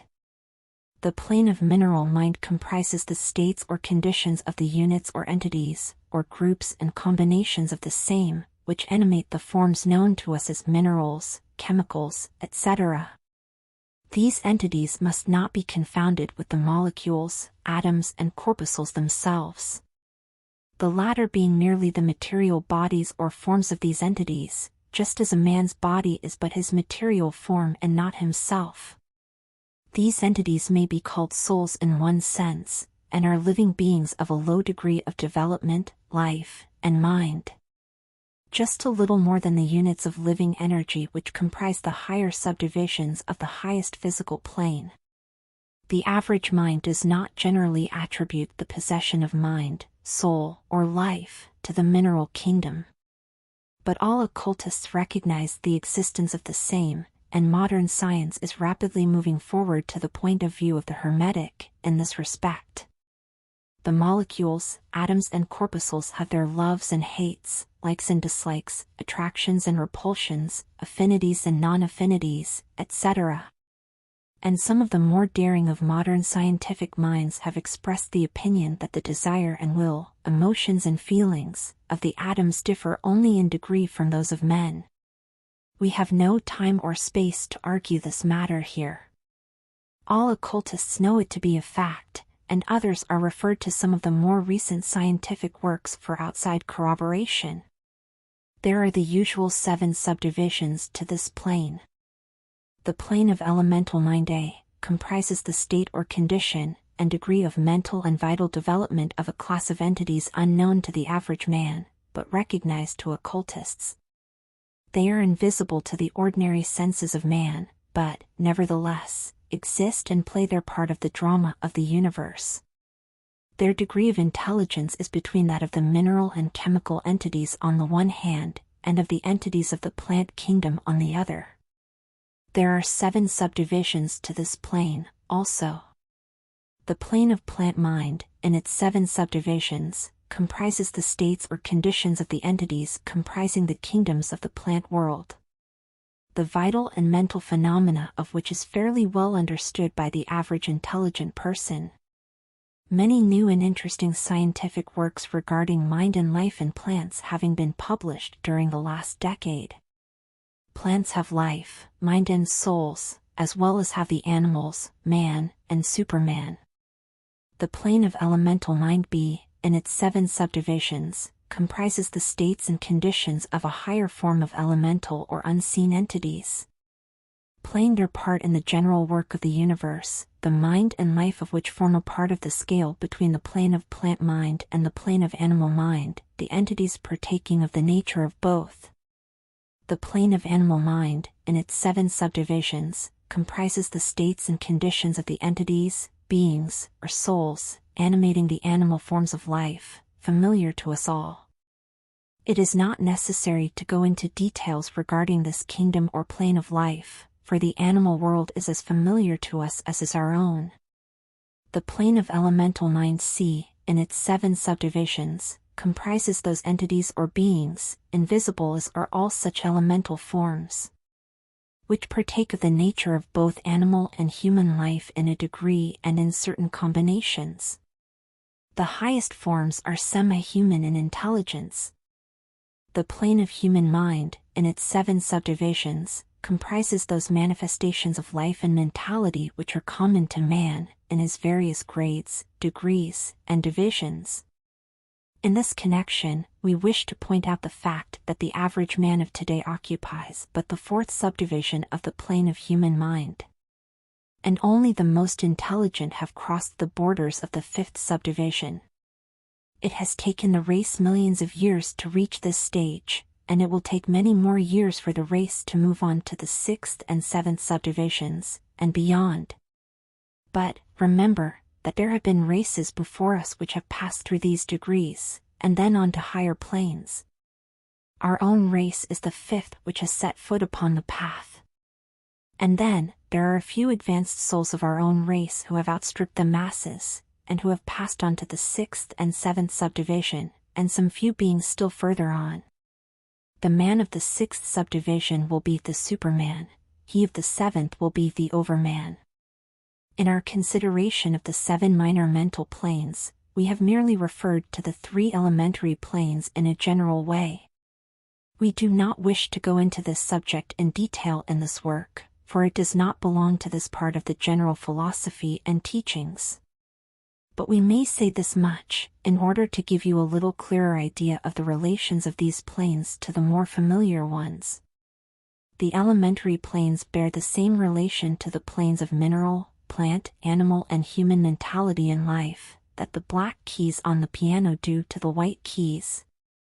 The white keys are sufficient to produce music, but there are certain scales, melodies, and harmonies, in which the black keys play their part, and in which their presence is necessary. They are also necessary as connecting links of soul condition, entity states, etc., between the several other planes, certain forms of development being attained therein. This last fact giving to the reader who can read between the lines a new light upon the processes of evolution, and a new key to the secret door of the leaps of life between kingdom and kingdom. The great kingdoms of elementals are fully recognized by all occultists, and the esoteric writings are full of mention of them. The readers of Bulwer's Zanoni and similar tales will recognize the entities inhabiting these planes of life. Passing on from the great mental plane to the great spiritual plane, what shall we say? How can we explain these higher states of being, life and mind, to minds as yet unable to grasp and understand the higher subdivisions of the plane of human mind? The task is impossible. We can speak only in the most general terms. How may light be described to a man born blind, how sugar, to a man who has never tasted anything sweet, how harmony, to one born deaf? All that we can say is that the 7 minor planes of the great spiritual plane comprise beings possessing life, mind and form. As far above that of man of today, as the latter is above the earthworm, mineral or even certain forms of energy or matter.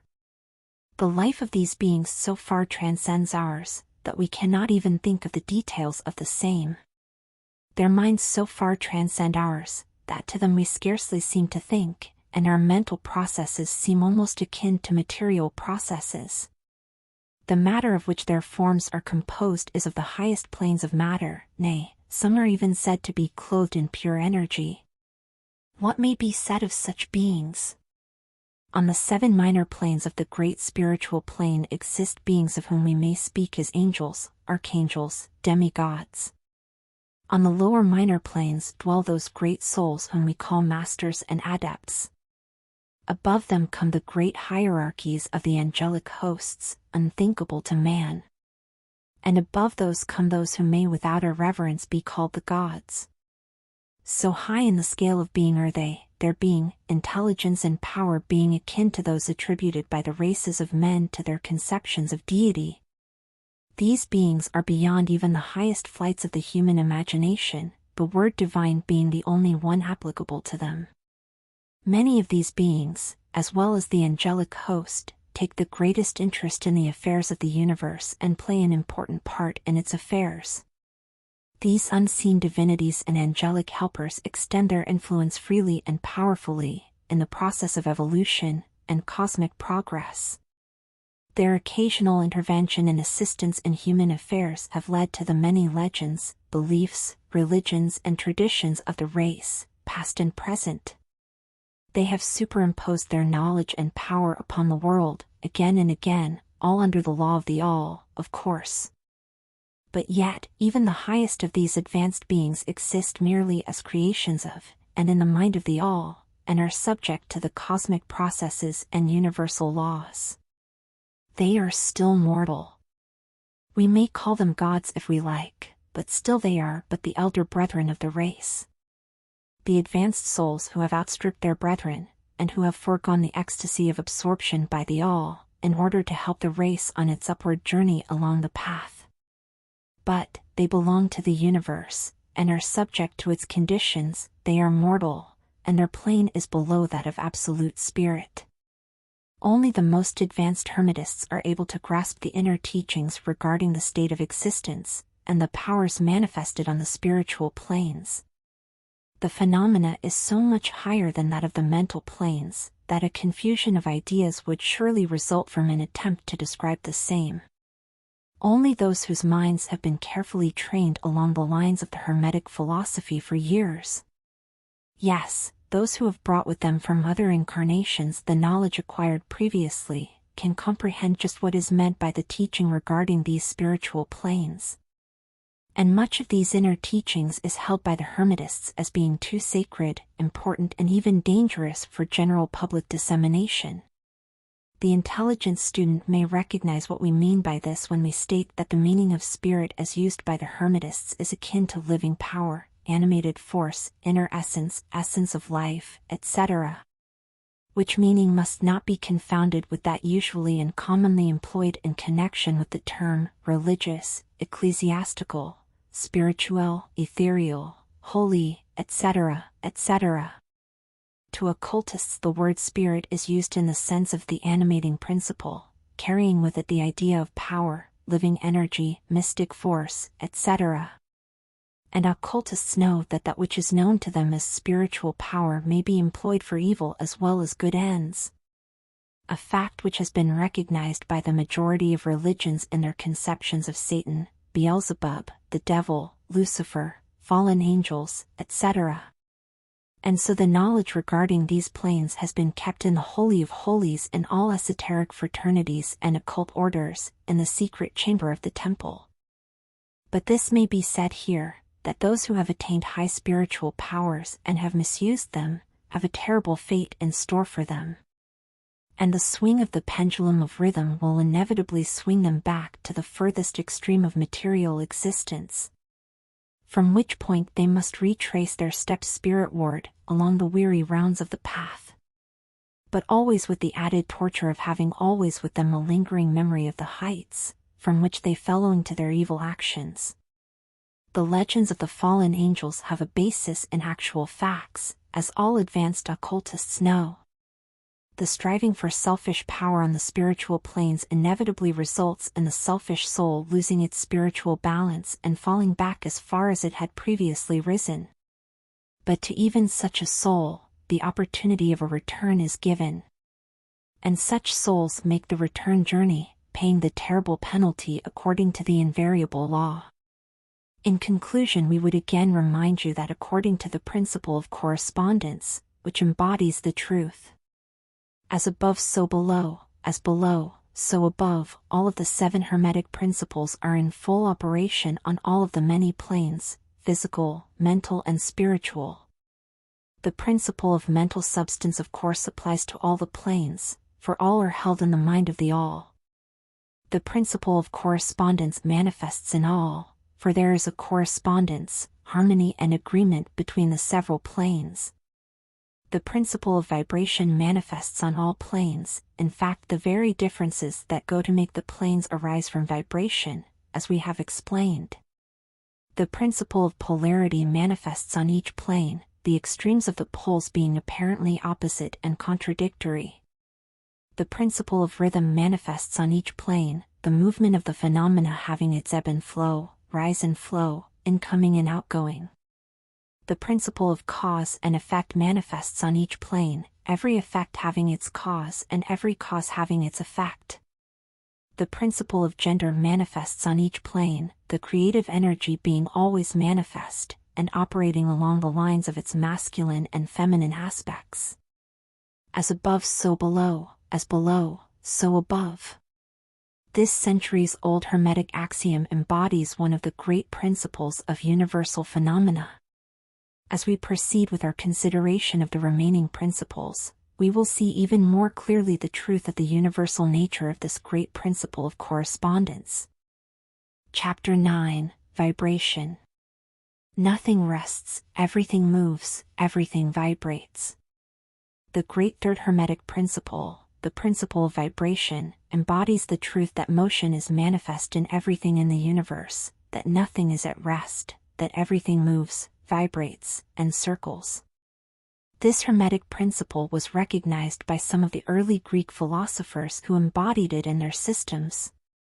But then, for centuries it was lost sight of by the thinkers outside of the Hermetic ranks.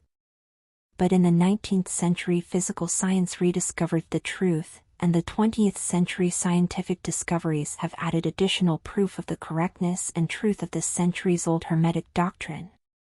The Hermetic teachings are that not only is everything in constant movement and vibration, but that the differences between the various manifestations of the universal power are due entirely to the varying rate and mode of vibrations.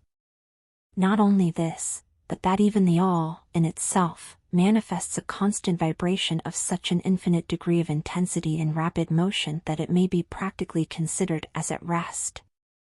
The teachers directing the attention of the students to the fact that even on the physical plane a rapidly moving object, such as a revolving wheel, seems to be at rest. The teachings are to the effect that spirit is at one end of the pole of vibration, the other pole being certain extremely gross forms of matter. Between these two poles are millions upon millions of different rates and modes of vibration. Modern science has proven that all that we call matter and energy are but modes of vibratory motion.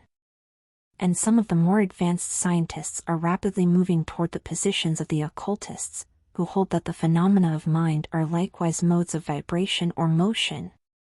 Let us see what science has to say regarding the question of vibrations in matter and energy.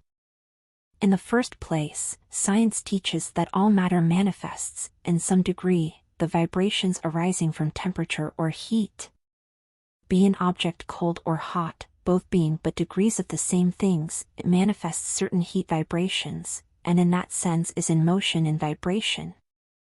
Then all particles of matter are in circular movement, from corpuscle to suns. The planets revolve around suns, and many of them turn on their axes. The suns move around greater central points, and these are believed to move around still greater, and so on, ad infinitum. The molecules of which the particular kinds of matter are composed are in a state of constant vibration and movement around each other and against each other. The molecules are composed of atoms, which, likewise, are in a state of constant movement and vibration. The atoms are composed of corpuscles, sometimes called electrons, ions, etc., which also are in a state of rapid motion, revolving around each other, and which manifest a very rapid state and mode of vibration. And, so we see that all forms of matter manifest vibration, in accordance with the Hermetic principle of vibration. And so it is with the various forms of energy. Science teaches that light, heat, magnetism and electricity are but forms of vibratory motion connected in some way with, and probably emanating from the ether. Science does not as yet attempt to explain the nature of the phenomena known as cohesion, which is the principle of molecular attraction. Nor chemical affinity, which is the principle of atomic attraction. Nor gravitation, the greatest mystery of the three, which is the principle of attraction by which every particle or mass of matter is bound to every other particle or mass. These three forms of energy are not as yet understood by science, yet the writers incline to the opinion that these two are manifestations of some form of vibratory energy, a fact which the Hermetists have held and taught for ages past. The universal ether, which is postulated by science without its nature being understood clearly, is held by the Hermetists to be but a higher manifestation of that which is erroneously called matter. That is to say, matter at a higher degree of vibration, and is called by them the ethereal substance. The Hermetists teach that this ethereal substance is of extreme tenuity and elasticity, and pervades universal space, serving as a medium of transmission of waves of vibratory energy, such as heat, light, electricity, magnetism, etc. The teachings are that the ethereal substance is a connecting link between the forms of vibratory energy known as matter on the one hand, and energy or force on the other. And also that it manifests a degree of vibration, in rate and mode, entirely its own. Scientists have offered the illustration of a rapidly moving wheel, top, or cylinder, to show the effects of increasing rates of vibration.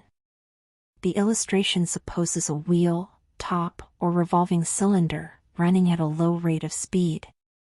We will call this revolving thing the object in following out the illustration. Let us suppose the object moving slowly. It may be seen readily, but no sound of its movement reaches the ear. the speed is gradually increased.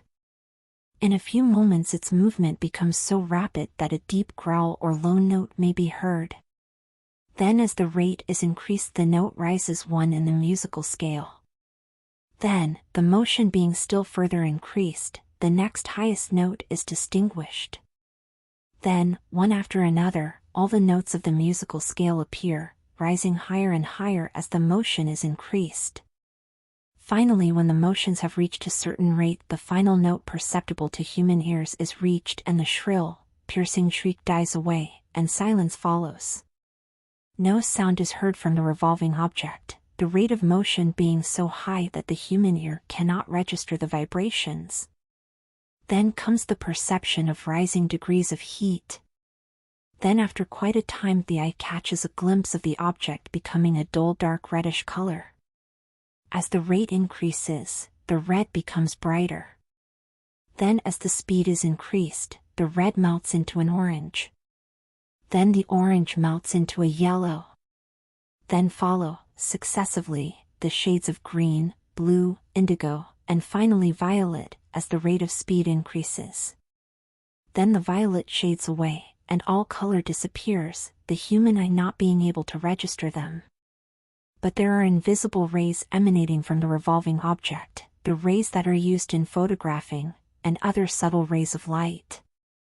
Then begin to manifest the peculiar rays known as the X-rays, etc., as the constitution of the object changes. Electricity and magnetism are emitted when the appropriate rate of vibration is attained. When the object reaches a certain rate of vibration, its molecules disintegrate and resolve themselves into the original elements or atoms. Then the atoms, following the principle of vibration, are separated into the countless corpuscles of which they are composed. And finally, even the corpuscles disappear and the object may be said to be composed of the ethereal substance. Science does not dare to follow the illustration further. But the Hermetists teach that if the vibrations be continually increased, the object would mount up the successive states of manifestation, and would in turn manifest the various mental stages, and then on spirit ward, until it would finally re-enter the All, which is absolute spirit. The object, however, would have ceased to be an object long before the stage of ethereal substance was reached. But otherwise the illustration is correct inasmuch as it shows the effect of constantly increased rates and modes of vibration.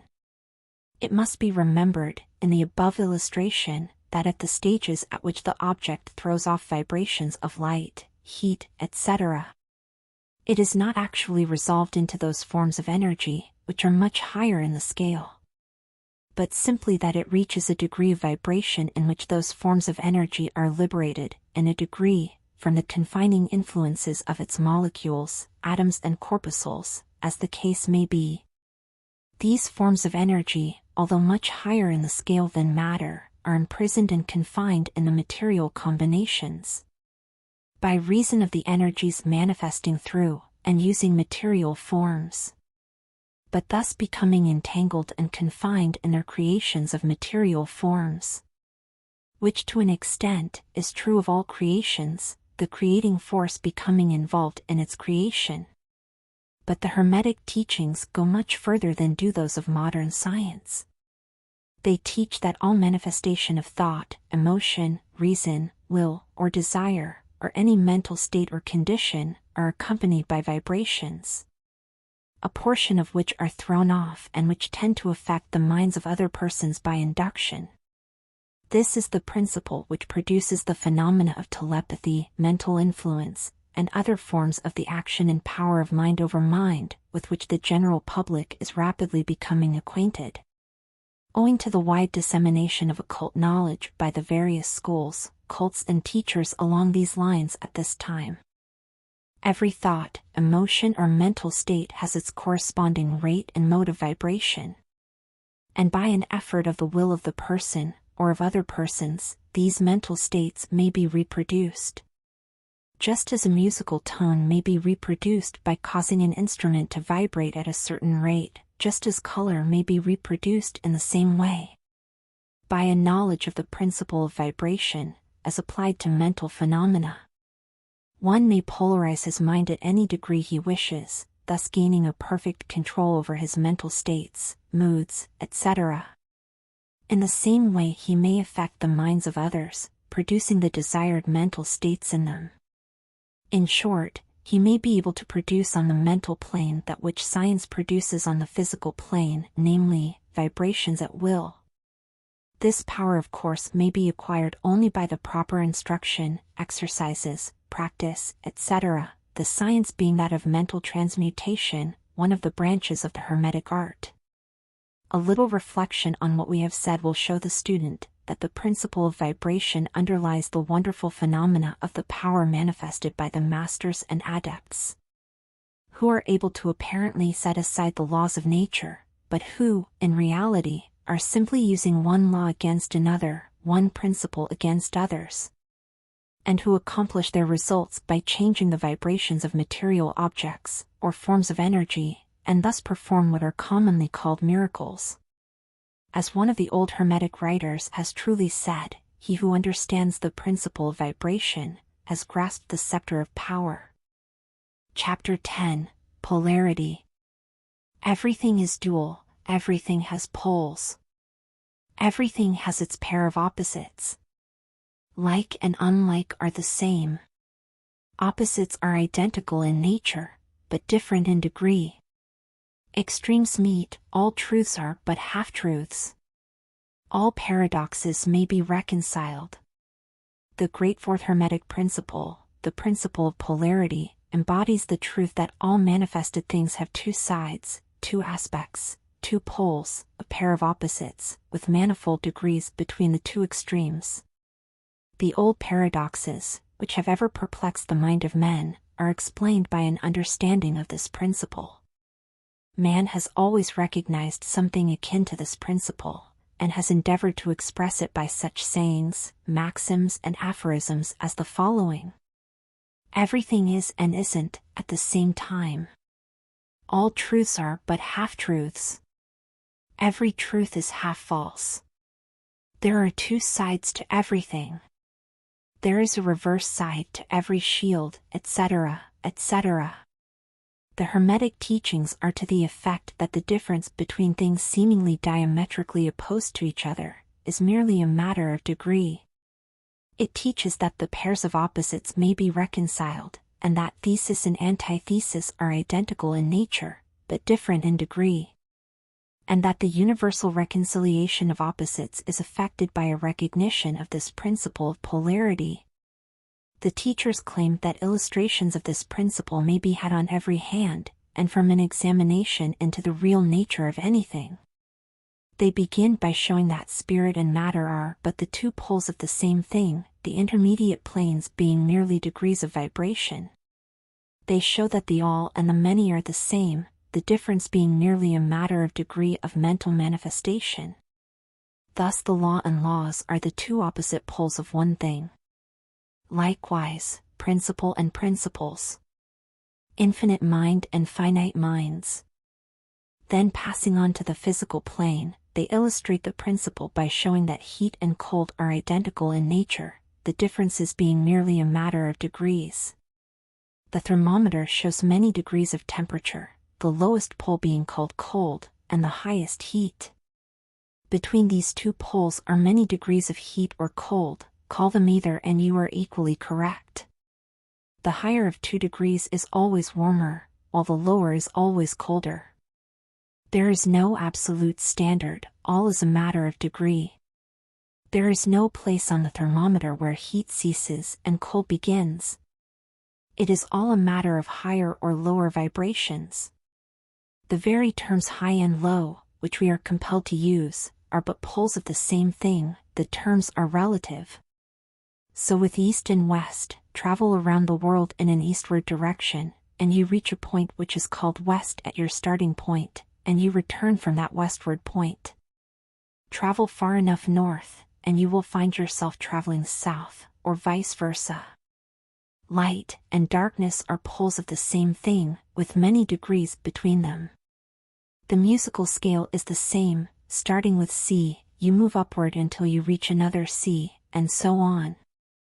the differences between the two ends of the board being the same, with many degrees between the two extremes. The scale of color is the same, higher and lower vibrations being the only difference between high violet and low red. Large and small are relative. So are noise and quiet, hard and soft follow the rule. Likewise sharp and dull. Positive and negative are two poles of the same thing, with countless degrees between them. Good and bad are not absolute, we call one end of the scale good and the other bad, or one end good and the other evil, according to the use of the terms. A thing is less good than the thing higher in the scale, but that less good thing, in turn, is more good than the thing next below it, and so on. The more or less being regulated by the position on the scale. And so it is on the mental plane. Love and hate are generally regarded as being things diametrically opposed to each other, entirely different, unreconcilable. But we apply the principle of polarity, we find that there is no such thing as absolute love or absolute hate, as distinguished from each other. The two are merely terms applied to the two poles of the same thing. Beginning at any point of the scale we find more love, or less hate, as we ascend the scale. And more hate or less love as we descend, this being true no matter from what point, high or low, we may start. There are degrees of love and hate, and there is a middle point where like and dislike become so faint that it is difficult to distinguish between them. Courage and fear come under the same rule. The pairs of opposites exist everywhere. Where you find one thing you find its opposite, the two poles. And it is this fact that enables the Hermetist to transmute one mental state into another, along the lines of polarization. Things belonging to different classes cannot be transmuted into each other, but things of the same class may be changed, that is, may have their polarity changed. Thus love never becomes east or west, or red or violet, but it may and often does turn into hate, and likewise hate may be transformed into love, by changing its polarity. Courage may be transmuted into fear, and the reverse. Hard things may be rendered soft. Dull things become sharp. Hot things become cold. And so on, the transmutation always being between things of the same kind of different degrees. Take the case of a fearful man. By raising his mental vibrations along the line of fear-courage, he can be filled with the highest degree of courage and fearlessness. And likewise, the slothful man may change himself into an active, energetic individual, simply by polarizing along the lines of the desired quality. The student who is familiar with the processes by which the various schools of mental science, etc., produce changes in the mental states of those following their teachings, may not readily understand the principle underlying many of these changes. When, however, the principle of polarity is once grasped, and it is seen that the mental changes are occasioned by a change of polarity, a sliding along the same scale, the matter is more readily understood. The change is not in the nature of a transmutation of one thing into another thing entirely different, but is merely a change of degree in the same things, a vastly important difference. For instance, borrowing an analogy from the physical plane, it is impossible to change heat into sharpness, loudness, highness, etc., but heat may readily be transmuted into cold, simply by lowering the vibrations. In the same way hate and love are mutually transmutable, so are fear and courage. But fear cannot be transformed into love, nor can courage be transmuted into hate. The mental states belong to innumerable classes, each class of which has its opposite poles, along which transmutation is possible. The student will readily recognize that in the mental states, as well as in the phenomena of the physical plane, the two poles may be classified as positive and negative, respectively.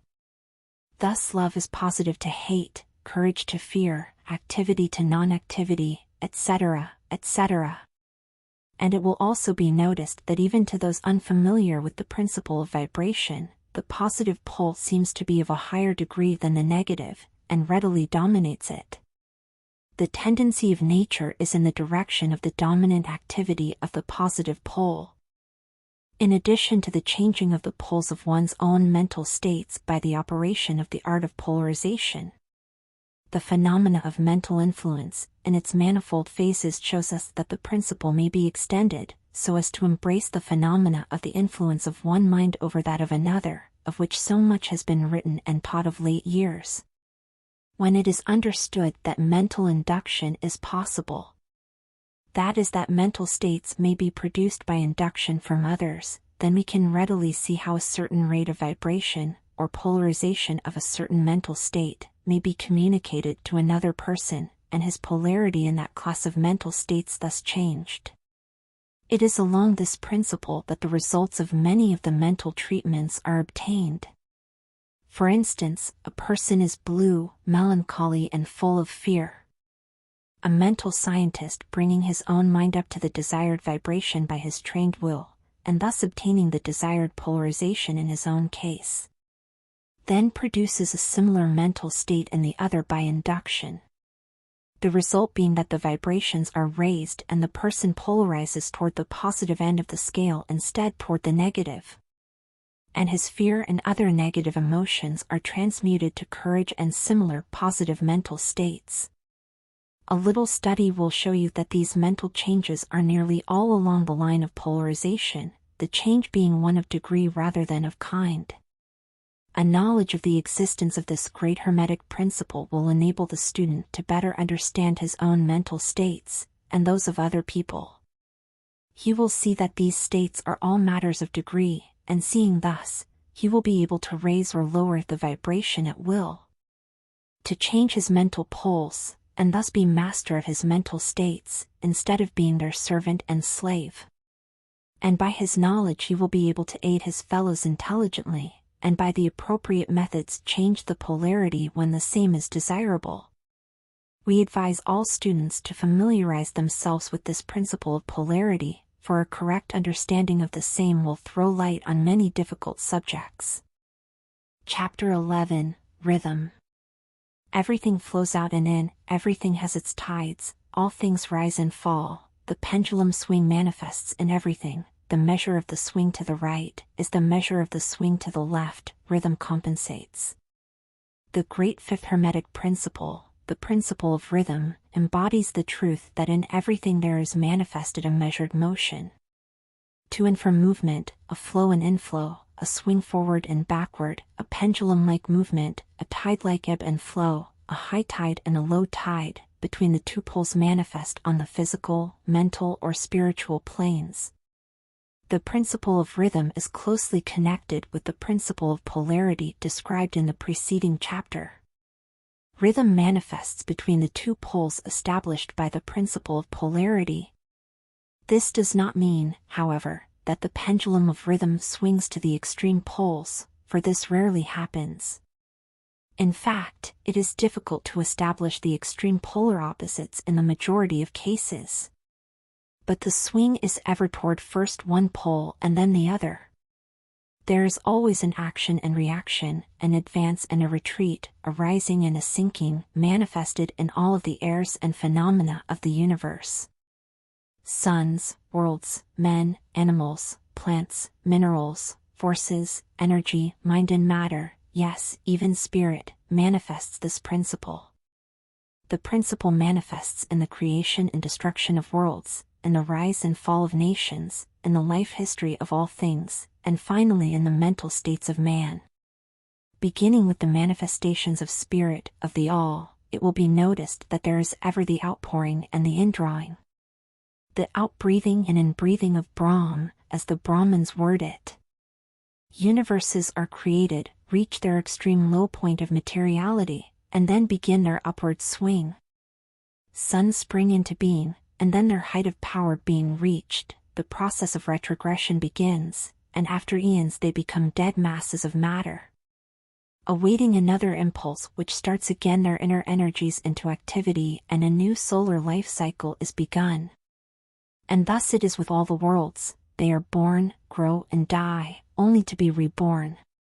And thus it is with all the things of shape and form, they swing from action to reaction, from birth to death, from activity to inactivity, and then back again. Thus it is with all living things, they are born, grow, and die, and then are reborn. So it is with all great movements, philosophies, creeds, fashions, governments, nations, and all else, birth, growth, maturity, decadence, death, and then new birth. The swing of the pendulum is ever in evidence. Night follows day, and day night. The pendulum swings from summer to winter, and then back again. The corpuscles, atoms, molecules, and all masses of matter, swing around the circle of their nature. There is no such thing as absolute rest or cessation for movement, and all movement partakes of rhythm. The principle is of universal application. It may be applied to any question or phenomena of any of the many planes of life. It may be applied to all phases of human activity. There is always the rhythmic swing from one pole to the other. The universal pendulum is ever in motion. The tides of life flow in and out, according to law. The principle of rhythm is well understood by modern science, and is considered a universal law as applied to material things. But the Hermetists carry the principle much further, and know that its manifestations and influence extend to the mental activities of man, and that it accounts for the bewildering succession of moods, feelings, and other annoying and perplexing changes that we notice in ourselves. But the Hermetists, by studying the operations of this principle, have learned to escape some of its activities by transmutation. The Hermetic masters long since discovered that while the principle of rhythm was invariable, and ever in evidence in mental phenomena, still there were two planes of its manifestation so far as mental phenomena are concerned.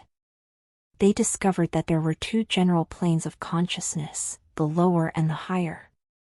The understanding of which fact enabled them to rise to the higher plane, and thus escape the swing of the rhythmic pendulum which manifested on the lower plane. In other words, the swing of the pendulum occurred on the unconscious plane, and the consciousness was not affected. This they call the law of neutralization. Its operations consist in the raising of the ego above the vibrations of the unconscious plane of mental activity, so that the negative swing of the pendulum is not manifested in consciousness, and therefore they are not affected. It is akin to rising above a thing and letting it pass beneath you. The Hermetic master, or advanced student, polarizes himself at the desired pole, and by a process akin to refusing to participate in the backward swing, or, if you prefer, a denial of its influence over him. He stands firm in his polarized position, and allows the mental pendulum to swing back along the unconscious plane. All individuals who have attained any degree of self-mastery accomplish this, more or less unknowingly. And by refusing to allow their moods and negative mental states to affect them, they apply the law of neutralization. The master, however, carries this to a much higher degree of proficiency. And by the use of his will, he attains a degree of poise and mental firmness almost impossible of belief on the part of those who allow themselves to be swung backward and forward by the mental pendulum of moods and feelings. The importance of this will be appreciated by any thinking person who realizes what creatures of moods, feelings, and emotion the majority of people are, and how little mastery of themselves they manifest. If you will stop and consider a moment, you will realize how much these swings of rhythm have affected you in your life. How a period of enthusiasm has been invariably followed by an opposite feeling and mood of depression. Likewise, your moods and periods of courage have been succeeded by equal moods of fear. And so it has ever been with the majority of persons. Tides of feeling have ever risen and fallen with them, but they have never suspected the cause or reason of the mental phenomena. An understanding of the workings of this principle will give one the key to the mastery of these rhythmic swings of feeling, and will enable him to know himself better and to avoid being carried away by these inflows and outflows. The will is superior to the conscious manifestation of this principle, although the principle itself can never be destroyed. We may escape its effects, but the principle operates, nevertheless. The pendulum ever swings, although we may escape being carried along with it. There are other features of the operation of this principle of rhythm of which we wish to speak at this point. There comes into its operations that which is known as the law of compensation. One of the definitions or meanings of the word compensate is to counterbalance, which is the sense in which the Hermetists use the term. It is this law of compensation to which the Kybalion refers when it says, "The measure of the swing to the right is the measure of the swing to the left, rhythm compensates." The law of compensation is that the swing in one direction determines the swing in the opposite direction, or to the opposite pole, the one balances, or counterbalances, the other. On the physical plane we see many examples of this law. The pendulum of the clock swings a certain distance to the right, and then an equal distance to the left. The seasons balance each other in the same way. The tides follow the same law. And the same law is manifested in all the phenomena of rhythm. The pendulum, with a short swing in one direction, has but a short swing in the other, while the long swing to the right invariably means the long swing to the left. An object hurled upward to a certain height has an equal distance to traverse on its return. The force with which a projectile is sent upward a mile is reproduced when the projectile returns to the earth on its return journey. This law is constant on the physical plane, as reference to the standard authorities will show you. But the Hermetists carry it still further. They teach that a man's mental states are subject to the same law. The man who enjoys keenly is subject to keen suffering, while he who feels but little pain is capable of feeling but little joy. The pig suffers but little mentally, and enjoys but little, he is compensated. And on the other hand, there are other animals who enjoy keenly, but whose nervous organism and temperament cause them to suffer exquisite degrees of pain. And so it is with man. There are temperaments which permit of but low degrees of enjoyment, and equally low degrees of suffering, while there are others which permit the most intense enjoyment, but also the most intense suffering. The rule is that the capacity for pain and pleasure, in each individual, are balanced. The law of compensation is in full operation here. But the Hermetists go still further in this matter. They teach that before one is able to enjoy a certain degree of pleasure, he must have swung as far, proportionately, toward the other pole of feeling. They hold, however, that the negative is precedent to the positive in this matter. That is to say that in experiencing a certain degree of pleasure it does not follow that he will have to pay up for it with a corresponding degree of pain. On the contrary, the pleasure is the rhythmic swing, according to the law of compensation, for a degree of pain previously experienced either in the present life, or in a previous incarnation. This throws a new light on the problem of pain. The Hermetists regard the chain of lives as continuous, and as forming a part of one life of the individual, so that in consequence the rhythmic swing is understood in this way, while it would be without meaning unless the truth of reincarnation is admitted. But the Hermetists claim that the master or advanced student is able, to a great degree, to escape the swing toward pain, by the process of neutralization before mentioned. By rising onto the higher plane of the ego, much of the experience that comes to those dwelling on the lower plane is avoided and escaped. The law of compensation plays an important part in the lives of men and women. It will be noticed that one generally pays the price of anything he possesses or lacks. If he has one thing, he lacks another, the balance is struck. No one can keep his penny and have the bit of cake at the same time. Everything has its pleasant and unpleasant sides. The things that one gains are always paid for by the things that one loses. The rich possess much that the poor lack, while the poor often possess things that are beyond the reach of the rich. The millionaire may have the inclination toward feasting, and the wealth wherewith to secure all the dainties and luxuries of the table, while he lacks the appetite to enjoy the same. He envies the appetite and digestion of the laborer, who lacks the wealth and inclinations of the millionaire, and who gets more pleasure from his plain food than the millionaire could obtain even if his appetite were not jaded, nor his digestion ruined, for the wants, habits and inclinations differ. And so it is through life. The law of compensation is ever in operation, striving to balance and counterbalance, and always succeeding in time, even though several lives may be required for the return swing of the pendulum of rhythm. Chapter 12, Causation. Every cause has its effect, every effect has its cause, everything happens according to law. Chance is but a name for law not recognized. There are many planes of causation, but nothing escapes the law. The great sixth Hermetic principle, the principle of cause and effect, embodies the truth that law pervades the universe. That nothing happens by chance. That chance is merely a term indicating cause existing but not recognized or perceived. That phenomena is continuous, without break or exception. The principle of cause and effect underlies all scientific thought, ancient and modern, and was enunciated by the Hermetic teachers in the earliest days.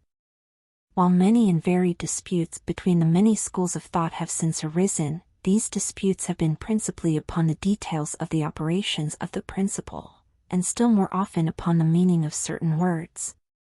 The underlying principle of cause and effect has been accepted as correct by practically all the thinkers of the world worthy of the name. To think otherwise would be to take the phenomena of the universe from the domain of law and order, and to relegate it to the control of the imaginary something which men have called chance. A little consideration will show anyone that there is in reality no such thing as pure chance. Webster defines the word chance as follows: a supposed agent or mode of activity other than a force, law or purpose. The operation or activity of such agent. The supposed effect of such an agent.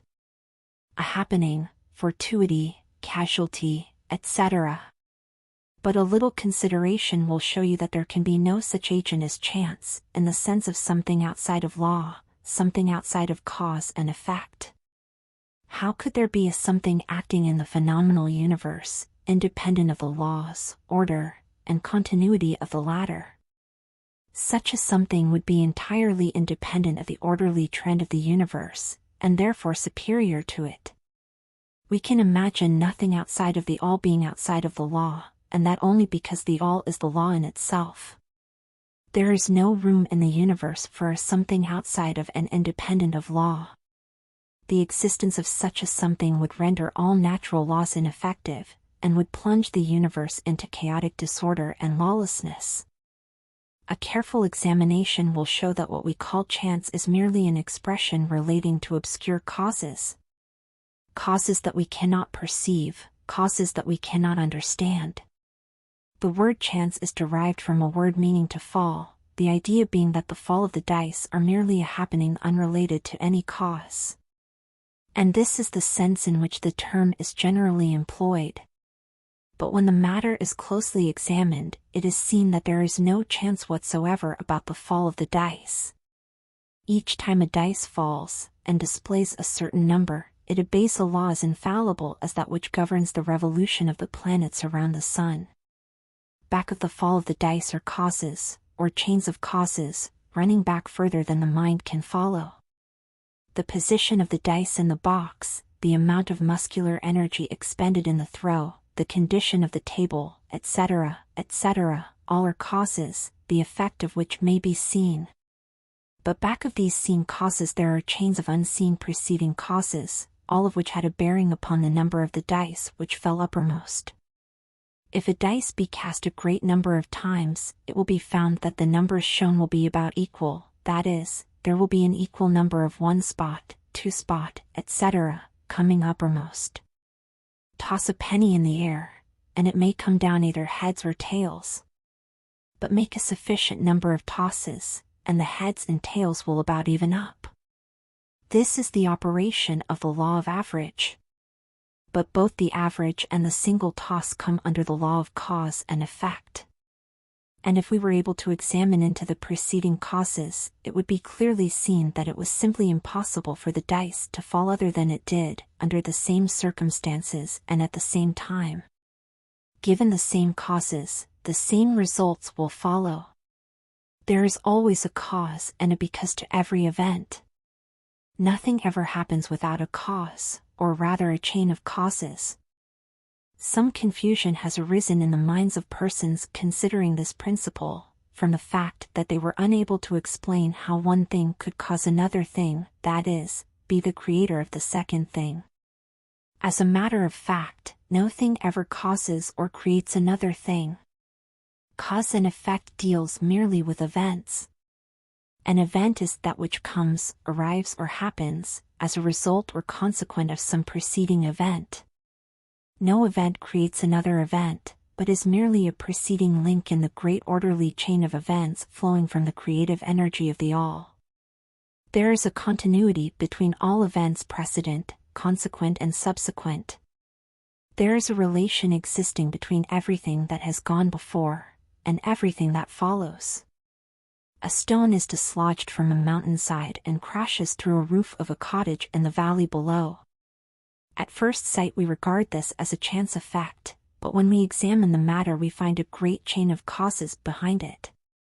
In the first place there was the rain which softened the earth supporting the stone and which allowed it to fall. Then back of that was the influence of the sun, other rains, etc., which gradually disintegrated the piece of rock from a larger piece. Then there were the causes which led to the formation of the mountain, and its upheaval by convulsions of nature, and so on ad infinitum. Then we might follow up the causes behind the rain, etc. Then we might consider the existence of the roof. In short, we would soon find ourselves involved in a mesh of cause and effect, from which we would soon strive to extricate ourselves. Just as a man has 2 parents, and 4 grandparents, and 8 great-grandparents, and 16 great-great-grandparents, and so on until when, say, 40 generations are calculated the numbers of ancestors run into many millions. So it is with the number of causes behind even the most trifling event or phenomena, such as the passage of a tiny speck of soot before your eye. It is not an easy matter to trace the bit of soot back to the early period of the world's history when it formed a part of a massive tree trunk, which was afterward converted into coal, and so on, until as the speck of soot it now passes before your vision on its way to other adventures. And a mighty chain of events, causes and effects, brought it to its present condition, and the latter is but one of the chain of events, which will go to produce other events hundreds of years from now. One of the series of events arising from the tiny bit of soot was the writing of these lines, which caused the typesetter to perform certain work, the proofreader to do likewise, and which will arouse certain thoughts in your mind, and that of others, which in turn will affect others, and so on, and on, and on, beyond the ability of man to think further. And all from the passage of a tiny bit of soot, all of which shows the relativity and association of things, and the further fact that there is no great, there is no small, in the mind that causeth all. Stop to think a moment. If a certain man had not met a certain maid, away back in the dim period of the Stone Age, you who are now reading these lines would not now be here. And if, perhaps, the same couple had failed to meet, we who now write these lines would not now be here.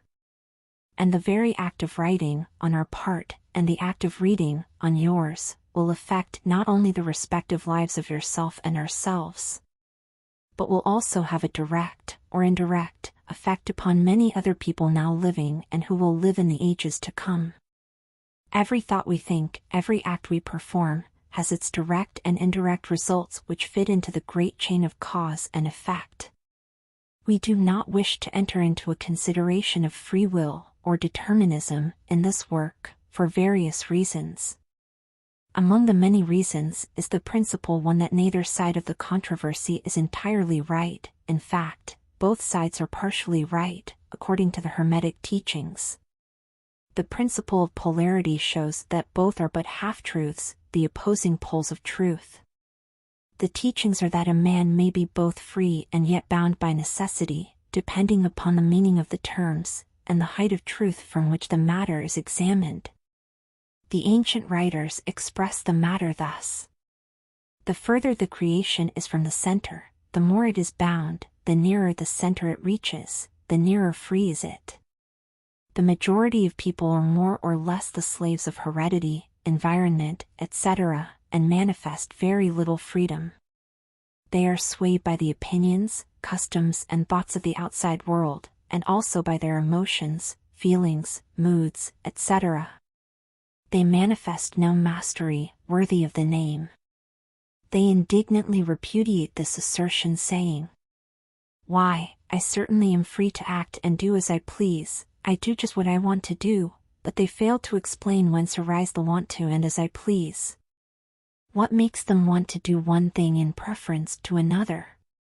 What makes them please to do this, and not do that? Is there no because to their pleasing and wanting? The master can change these pleases and wants into others at the opposite end of the mental pole.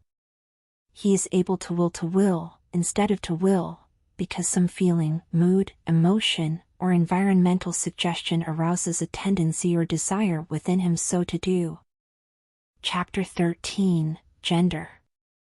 Gender is in everything. Everything has its masculine and feminine principles. Gender manifests on all planes. The great seventh Hermetic principle, the principle of gender, embodies the truth that there is gender manifested in everything.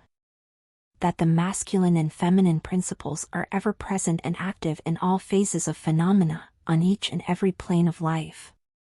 At this point, we think it well to call your attention to the fact that gender, in its Hermetic sense, and sex in the ordinarily accepted use of the term, are not the same. The word gender is derived from the Latin root meaning to beget, to procreate, to generate, to create, to produce. A moment's consideration will show you that the word has a much broader and more general meaning than the term sex, the latter referring to the physical distinctions between male and female living things. Sex is merely a manifestation of gender on a certain plane of the great physical plane, the plane of organic life. We wish to impress this distinction upon your minds, for the reason that certain writers, who have acquired a smattering of the Hermetic philosophy, have sought to identify this seventh Hermetic principle with wild and fanciful, and often reprehensible, theories and teachings regarding sex. The office of gender is solely that of creating, producing, generating, etc., and its manifestations are visible on every plane of phenomena. It is somewhat difficult to produce proofs of this along scientific lines, for the reason that science has not as yet recognized this principle as of universal application.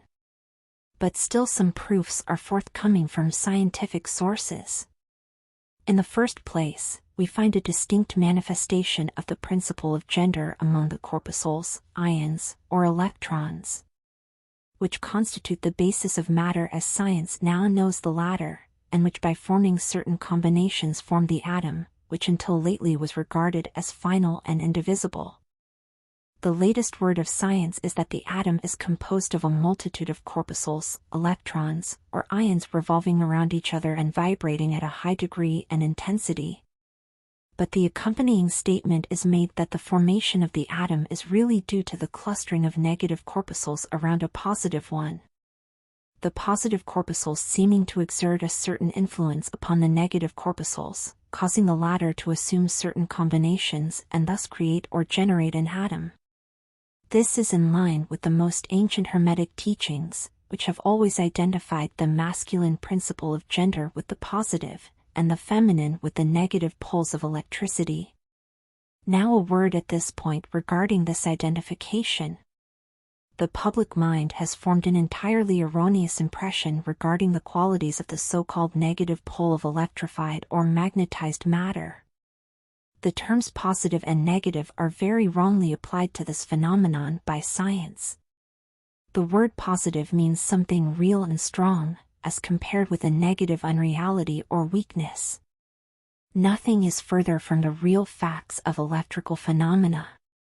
The so-called negative pole of the battery is really the pole in and by which the generation or production of new forms and energies is manifested. There is nothing negative about it.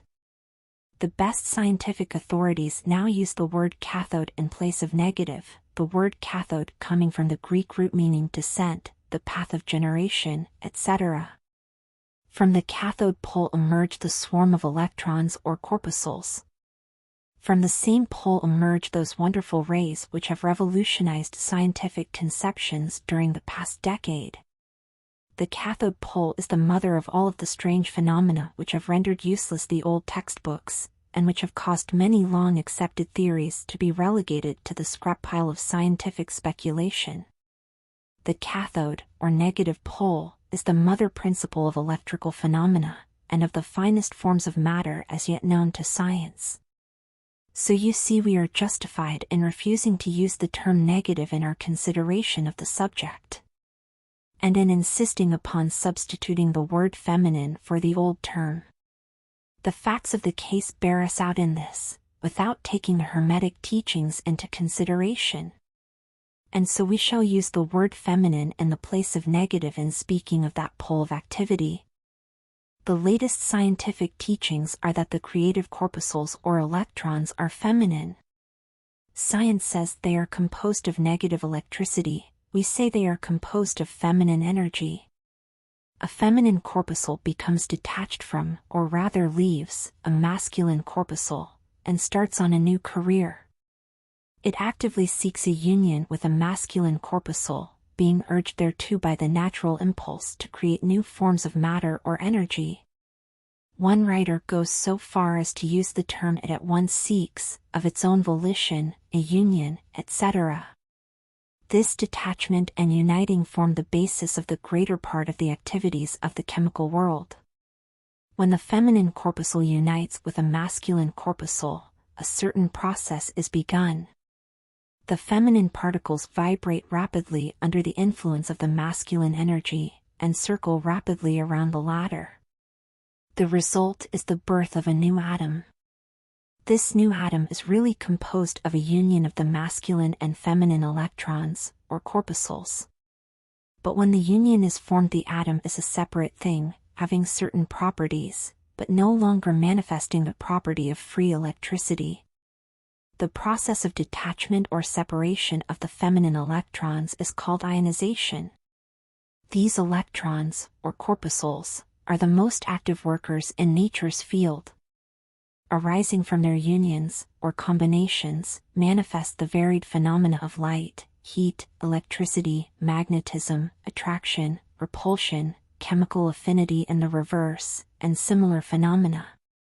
And all this arises from the operation of the principle of gender on the plane of energy. The part of the masculine principle seems to be that of directing a certain inherent energy toward the feminine principle, and thus starting into activity the creative processes. But the feminine principle is the one always doing the active creative work, and this is so on all planes. And yet, each principle is incapable of operative energy without the assistance of the other. In some of the forms of life, the two principles are combined in one organism. For that matter, everything in the organic world manifests both genders.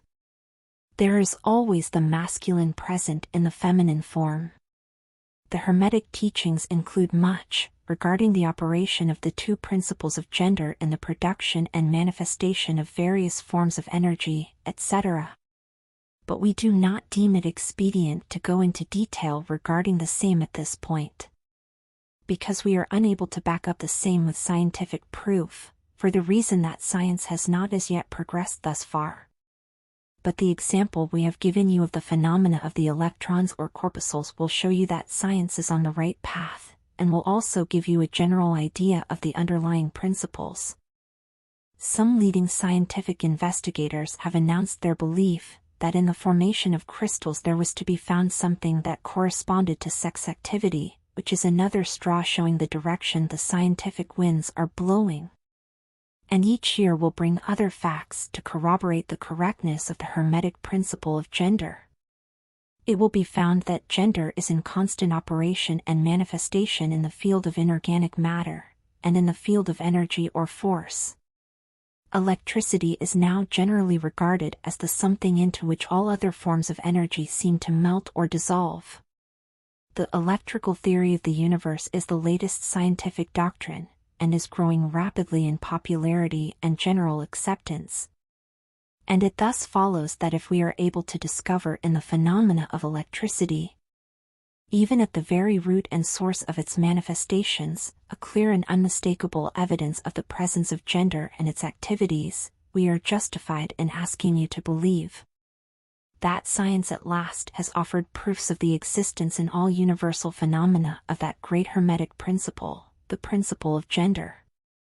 It is not necessary to take up your time with the well-known phenomena of the attraction and repulsion of the atoms, chemical affinity, the loves and hates of the atomic particles, the attraction or cohesion between the molecules of matter. These facts are too well known to need extended comment from us.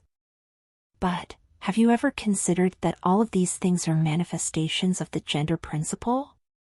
Can you not see that the phenomena is on all fours with that of the corpuscles or electrons? And more than this, can you not see the reasonableness of the Hermetic teachings which assert that the very law of gravitation, that strange attraction by reason of which all particles and bodies of matter in the universe tend toward each other, is but another manifestation of the principle of gender, which operates in the direction of attracting the masculine to the feminine energies, and vice versa? We cannot offer you scientific proof of this at this time. But examine the phenomena in the light of the Hermetic teachings on the subject, and see if you have not a better working hypothesis than any offered by physical science. Submit all physical phenomena to the test, and you will discern the principle of gender ever in evidence. Let us now pass on to a consideration of the operation of the principle on the mental plane. Many interesting features are there awaiting examination.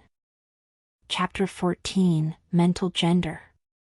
Students of psychology who have followed the modern trend of thought along the lines of mental phenomena are struck by the persistence of the dual mind idea, which has manifested itself so strongly during the past 10 or 15 years, and which has given rise to a number of plausible theories regarding the nature and constitution of these two minds. The late Thomson J. Hudson attained great popularity in 1893 by advancing his well-known theory of the objective and subjective minds, which he held existed in every individual. Other writers have attracted almost equal attention by the theories regarding the conscious and subconscious minds, the voluntary and involuntary minds, the active and passive minds, etc., etc. The theories of the various writers differ from each other, but there remains the underlying principle of the duality of mind. The student of the Hermetic philosophy is tempted to smile when he reads and hears of these many new theories regarding the duality of mind. Each school adhering tenaciously to its own pet theories, and each claiming to have discovered the truth. The student turns back the pages of occult history, and away back in the dim beginnings of occult teachings. He finds references to the ancient Hermetic doctrine of the principle of gender on the mental plane, the manifestation of mental gender. And examining further, he finds that the ancient philosophy took cognizance of the phenomenon of the dual mind, and accounted for it by the theory of mental gender. This idea of mental gender may be explained in a few words to students who are familiar with the modern theories just alluded to. The masculine principle of mind corresponds to the so-called objective mind, conscious mind, voluntary mind, active mind, etc. And the feminine principle of mind corresponds to the so-called subjective mind, subconscious mind, involuntary mind, passive mind, etc. Of course, the Hermetic teachings do not agree with the many modern theories regarding the nature of the two phases of mind. Nor does it admit many of the facts claimed for the two respective aspects. Some of the said theories and claims being very far-fetched and incapable of standing the test of experiment and demonstration. We point to the phases of agreement merely for the purpose of helping the student to assimilate his previously acquired knowledge with the teachings of the Hermetic philosophy. Students of Hudson will notice the statement at the beginning of his second chapter of the Law of Psychic Phenomena that, the mystic jargon of the Hermetic philosophers discloses the same general idea, the duality of mind. If Dr. Hudson had taken the time and trouble to decipher a little of the mystic jargon of the Hermetic philosophy, he might have received much light upon the subject of the dual mind. But then, perhaps, his most interesting work might not have been written. Let us now consider the Hermetic teachings regarding mental gender. The Hermetic teachers impart their instruction regarding this subject by bidding their students examine the report of their consciousness regarding their self. The students are bidden to turn their attention inward upon the self dwelling within each. Each student is led to see that his consciousness gives him first a report of the existence of his self. The report is I am. This at first seems to be the final words from the consciousness. But a little further examination discloses the fact that this I am may be separated or split into two distinct parts, or aspects, which while working in unison and in conjunction, yet nevertheless, may be separated in consciousness. While at first there seems to be only an I existing, a more careful and closer examination reveals the fact that there exists an I and a me. These mental twins differ in their characteristics and nature, and an examination of their nature and the phenomena arising from the same will throw much light upon many of the problems of mental influence. Let us begin with a consideration of the me, which is usually mistaken for the I by the student, until he presses the inquiry a little further back into the recesses of consciousness. A man thinks of his self, in its aspect of me, as being composed of certain feelings, tastes, likes, dislikes, habits, peculiar ties, characteristics, etc., all of which go to make up his personality, or the self known to himself and others. He knows that these emotions and feelings change, are born and die away, are subject to the principle of rhythm, and the principle of polarity, which take him from one extreme of feeling to another. He also thinks of the me as being certain knowledge gathered together in his mind, and thus forming a part of himself. This is the me of a man. But we have proceeded too hastily. The me of many men may be said to consist largely of their consciousness of the body and their physical appetites, etc. Their consciousness being largely bound up with their bodily nature, they practically live there. Some men even go so far as to regard their personal apparel as a part of their me, and actually seem to consider it a part of themselves. A writer has humorously said that men consist of three parts: soul, body, and clothes. These clothes-conscious people would lose their personality if divested of their clothing by savages upon the occasion of a shipwreck. But even many who are not so closely bound up with the idea of personal raiment stick closely to the consciousness of their bodies being their me. They cannot conceive of a self independent of the body. Their mind seems to them to be practically a something belonging to their body, which in many cases it is indeed. But as man rises in the scale of consciousness, he is able to disentangle his me from his idea of body, and is able to think of his body as belonging to the mental part of him. But even then he is very apt to identify the me entirely with the mental states, feelings, etc., which he feels to exist within him. He is very apt to consider these internal states as identical with himself, instead of there being simply things produced by some part of his mentality, and existing within him, of him and in him, but still not himself. He sees that he may change these internal states of feelings by an effort of will, and that he may produce a feeling or state of an exactly opposite nature, in the same way, and yet the same me exists. And so after a while he is able to set aside these various mental states, emotions, feelings, habits, qualities, characteristics, and other personal mental belongings. He is able to set them aside in the not-me collection of curiosities and encumbrances, as well as valuable possessions. This requires much mental concentration and power of mental analysis on the part of the student. But still the task is possible for the advanced student, and even those not so far advanced are able to see, in the imagination, how the process may be performed. After this laying aside process has been performed, the student will find himself in conscious possession of a self, which may be considered in its I and me, dual aspects. The me will be felt to be a something mental in which thoughts, ideas, emotions, feelings, and other mental states may be produced. It may be considered as the mental womb, as the ancients styled it, capable of generating mental offspring. It reports to the consciousness as a me, with latent powers of creation, and generation of mental progeny of all sorts and kinds. Its powers of creative energy are felt to be enormous.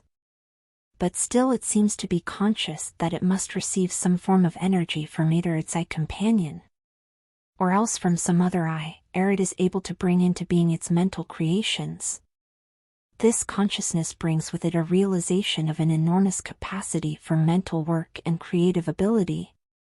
But the student soon finds that this is not all that he finds within his inner consciousness. He finds that there exists a mental something which is able to will that the me act along certain creative lines, and which is also able to stand aside and witness the mental creation. This part of himself he is taught to call his I. He is able to rest in its consciousness at will. He finds there not a consciousness of an ability to generate and actively create, in the sense of the gradual process attendant upon mental operations, but rather a sense and consciousness of an ability to project an energy from the I to the me. A process of willing that the mental creation begin and proceed. He also finds that the I is able to stand aside and witness the operations of the me's mental creation and generation. There is this dual aspect in the mind of every person. The I represents the masculine principle of mental gender, the me represents the female principle. The I represents the aspect of being, the me the aspect of becoming.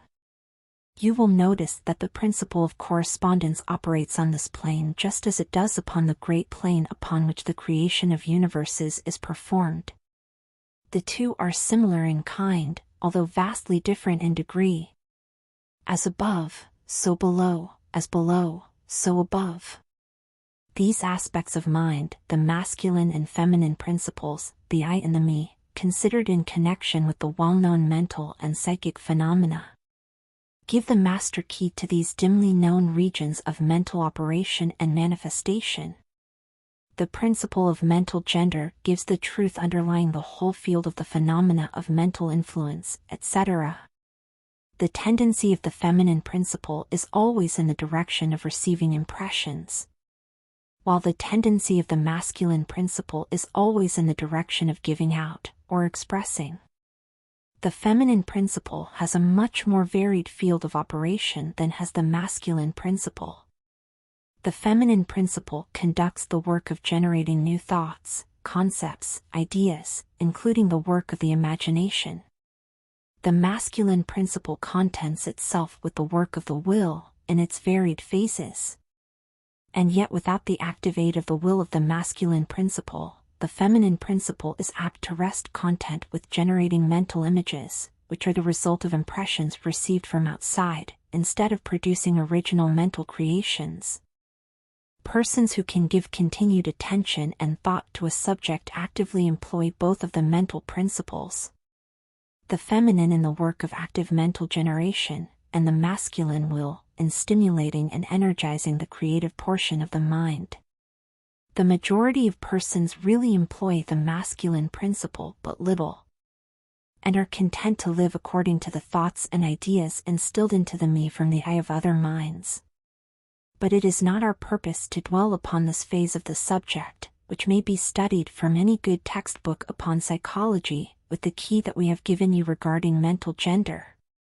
The student of psychic phenomena is aware of the wonderful phenomena classified under the head of telepathy, thought transference, mental influence, suggestion, hypnotism, etc. Many have sought for an explanation of these varied phases of phenomena under the theories of the various dual mind teachers. And in a measure they are right, for there is clearly a manifestation of two distinct phases of mental activity. But if such students will consider these dual minds in the light of the Hermetic teachings regarding vibrations and mental gender, they will see that the long sought-for key is at hand. In the phenomena of telepathy, it is seen how the vibratory energy of the masculine principle is projected toward the feminine principle of another person, and the latter takes the seed thought and allows it to develop into maturity. In the same way suggestion and hypnotism operates. The masculine principle of the person giving the suggestions directs a stream of vibratory energy or willpower toward the feminine principle of the other person. And the latter accepting it makes it its own and acts and thinks accordingly. An idea thus lodged in the mind of another person grows and develops, and in time is regarded as the rightful mental offspring of the individual. Whereas it is in reality like the cuckoo egg placed in the sparrow's nest, where it destroys the rightful offspring and makes itself at home. The normal method is for the masculine and feminine principles in a person's mind to coordinate and act harmoniously in conjunction with each other. But unfortunately, the masculine principle in the average person is too lazy to act. The display of willpower is too slight. And the consequence is that such persons are ruled almost entirely by the minds and wills of other persons, whom they allow to do their thinking and willing for them.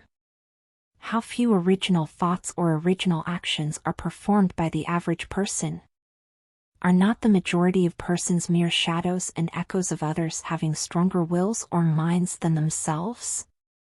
The trouble is that the average person dwells almost altogether in his me consciousness, and does not realize that he has such a thing as an I.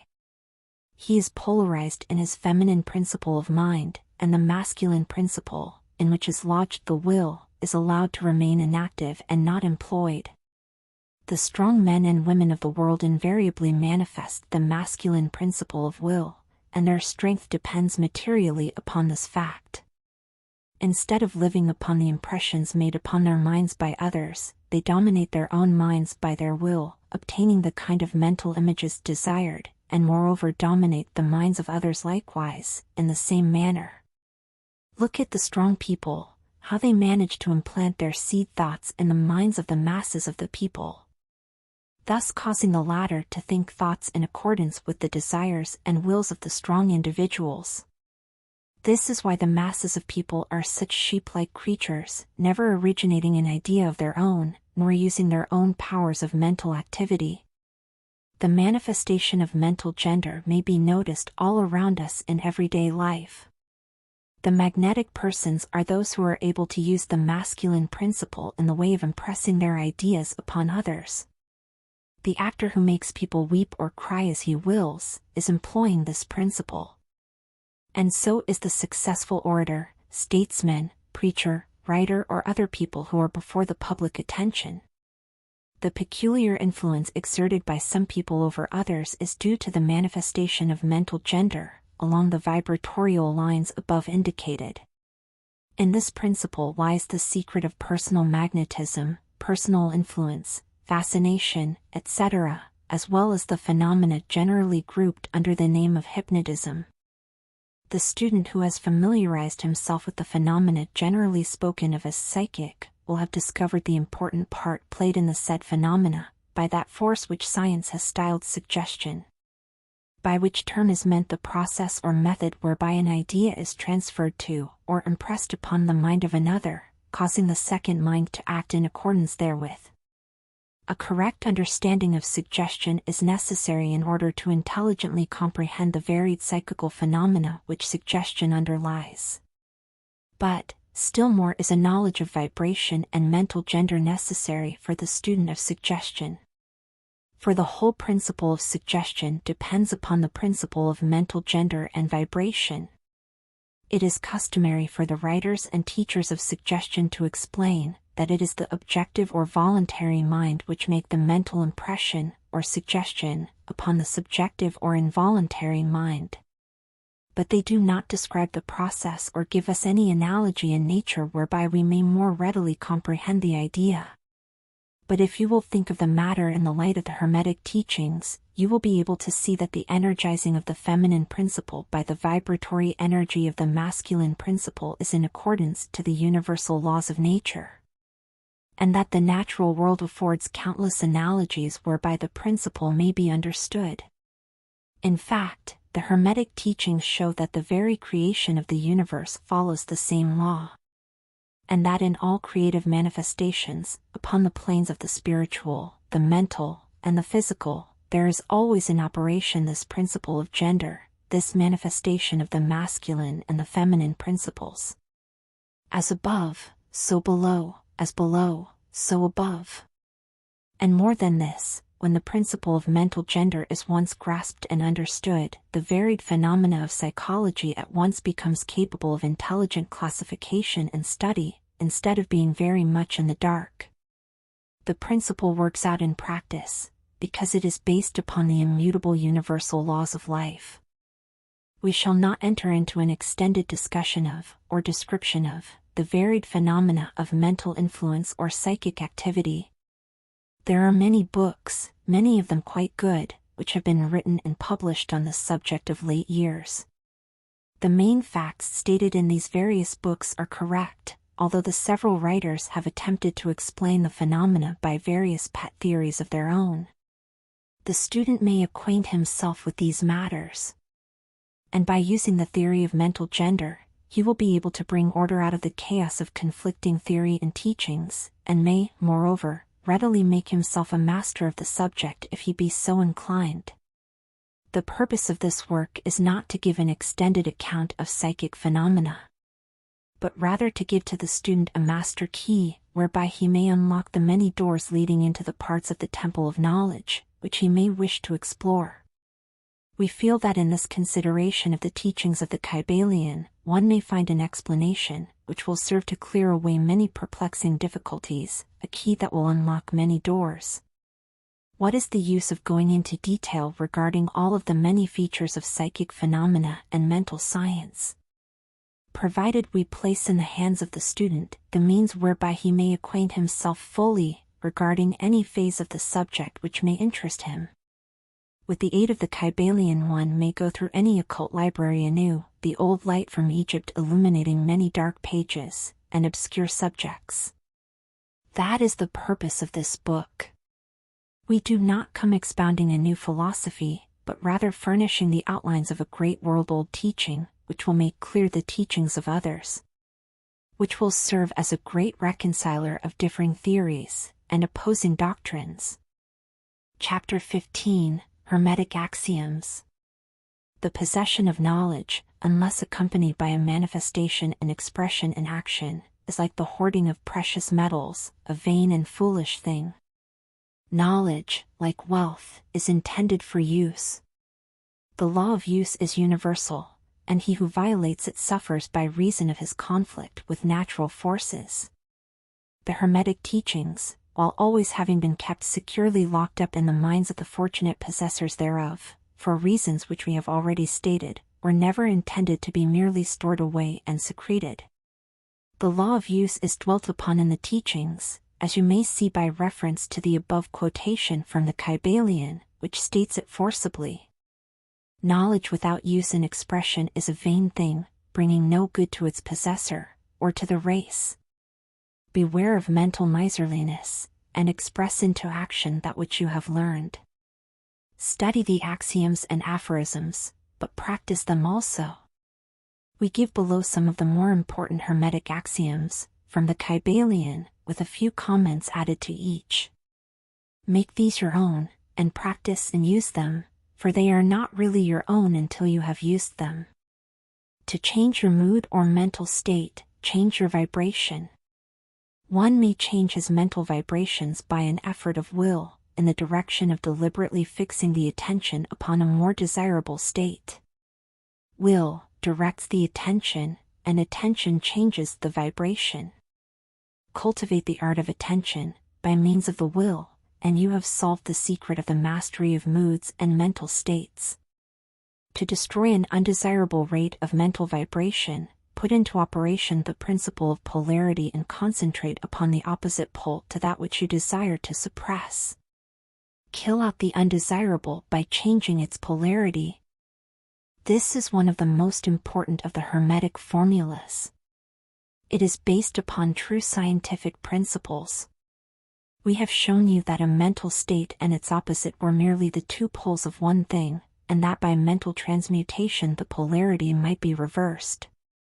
This principle is known to modern psychologists, who apply it to the breaking up of undesirable habits by bidding their students concentrate upon the opposite quality. If you are possessed of fear, do not waste time trying to kill out fear, but instead cultivate the quality of courage, and the fear will disappear. Some writers have expressed this idea most forcibly by using the illustration of the dark room. You do not have to shovel out or sweep out the darkness, but by merely opening the shutters and letting in the light, the darkness has disappeared. To kill out a negative quality, concentrate upon the positive pole of that same quality, and the vibrations will gradually change from negative to positive, until finally you will become polarized on the positive pole instead of the negative.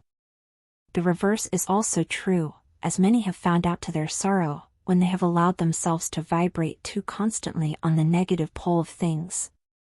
By changing your polarity you may master your moods, change your mental states, remake your disposition, and build up character. Much of the mental mastery of the advanced Hermetics is due to this application of polarity, which is one of the important aspects of mental transmutation. Remember the Hermetic axiom, which says, mind, as well as metals and elements, may be transmuted from state to state, degree to degree, condition to condition, pole to pole, vibration to vibration.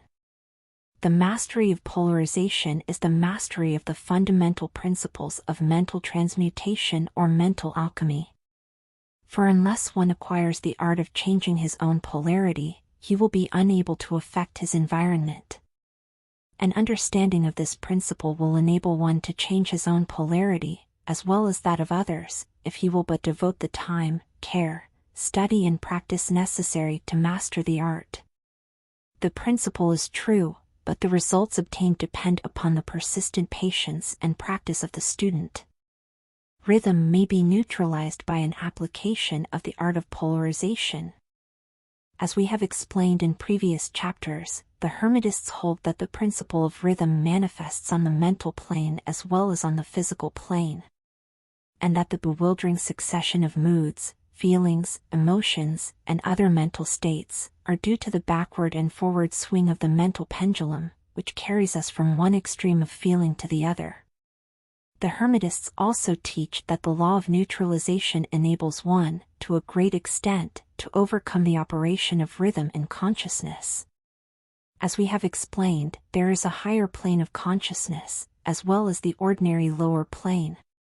And the master, by rising mentally to the higher plane, causes the swing of the mental pendulum to manifest on the lower plane.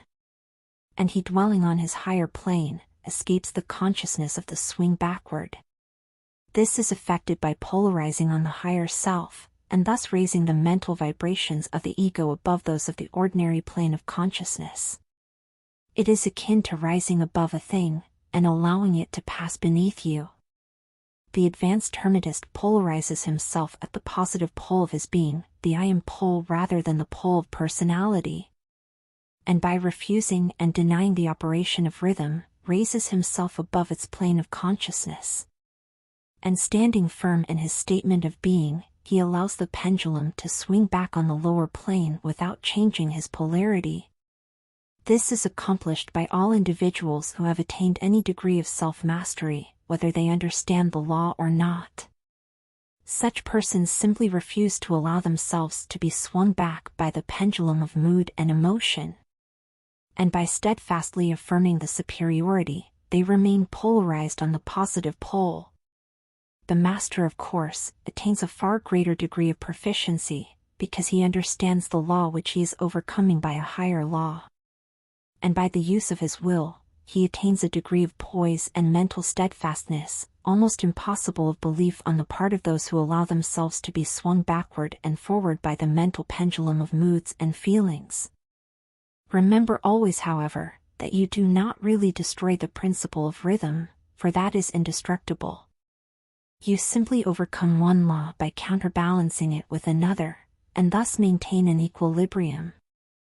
The laws of balance and counterbalance are in operation on the mental as well as on the physical planes.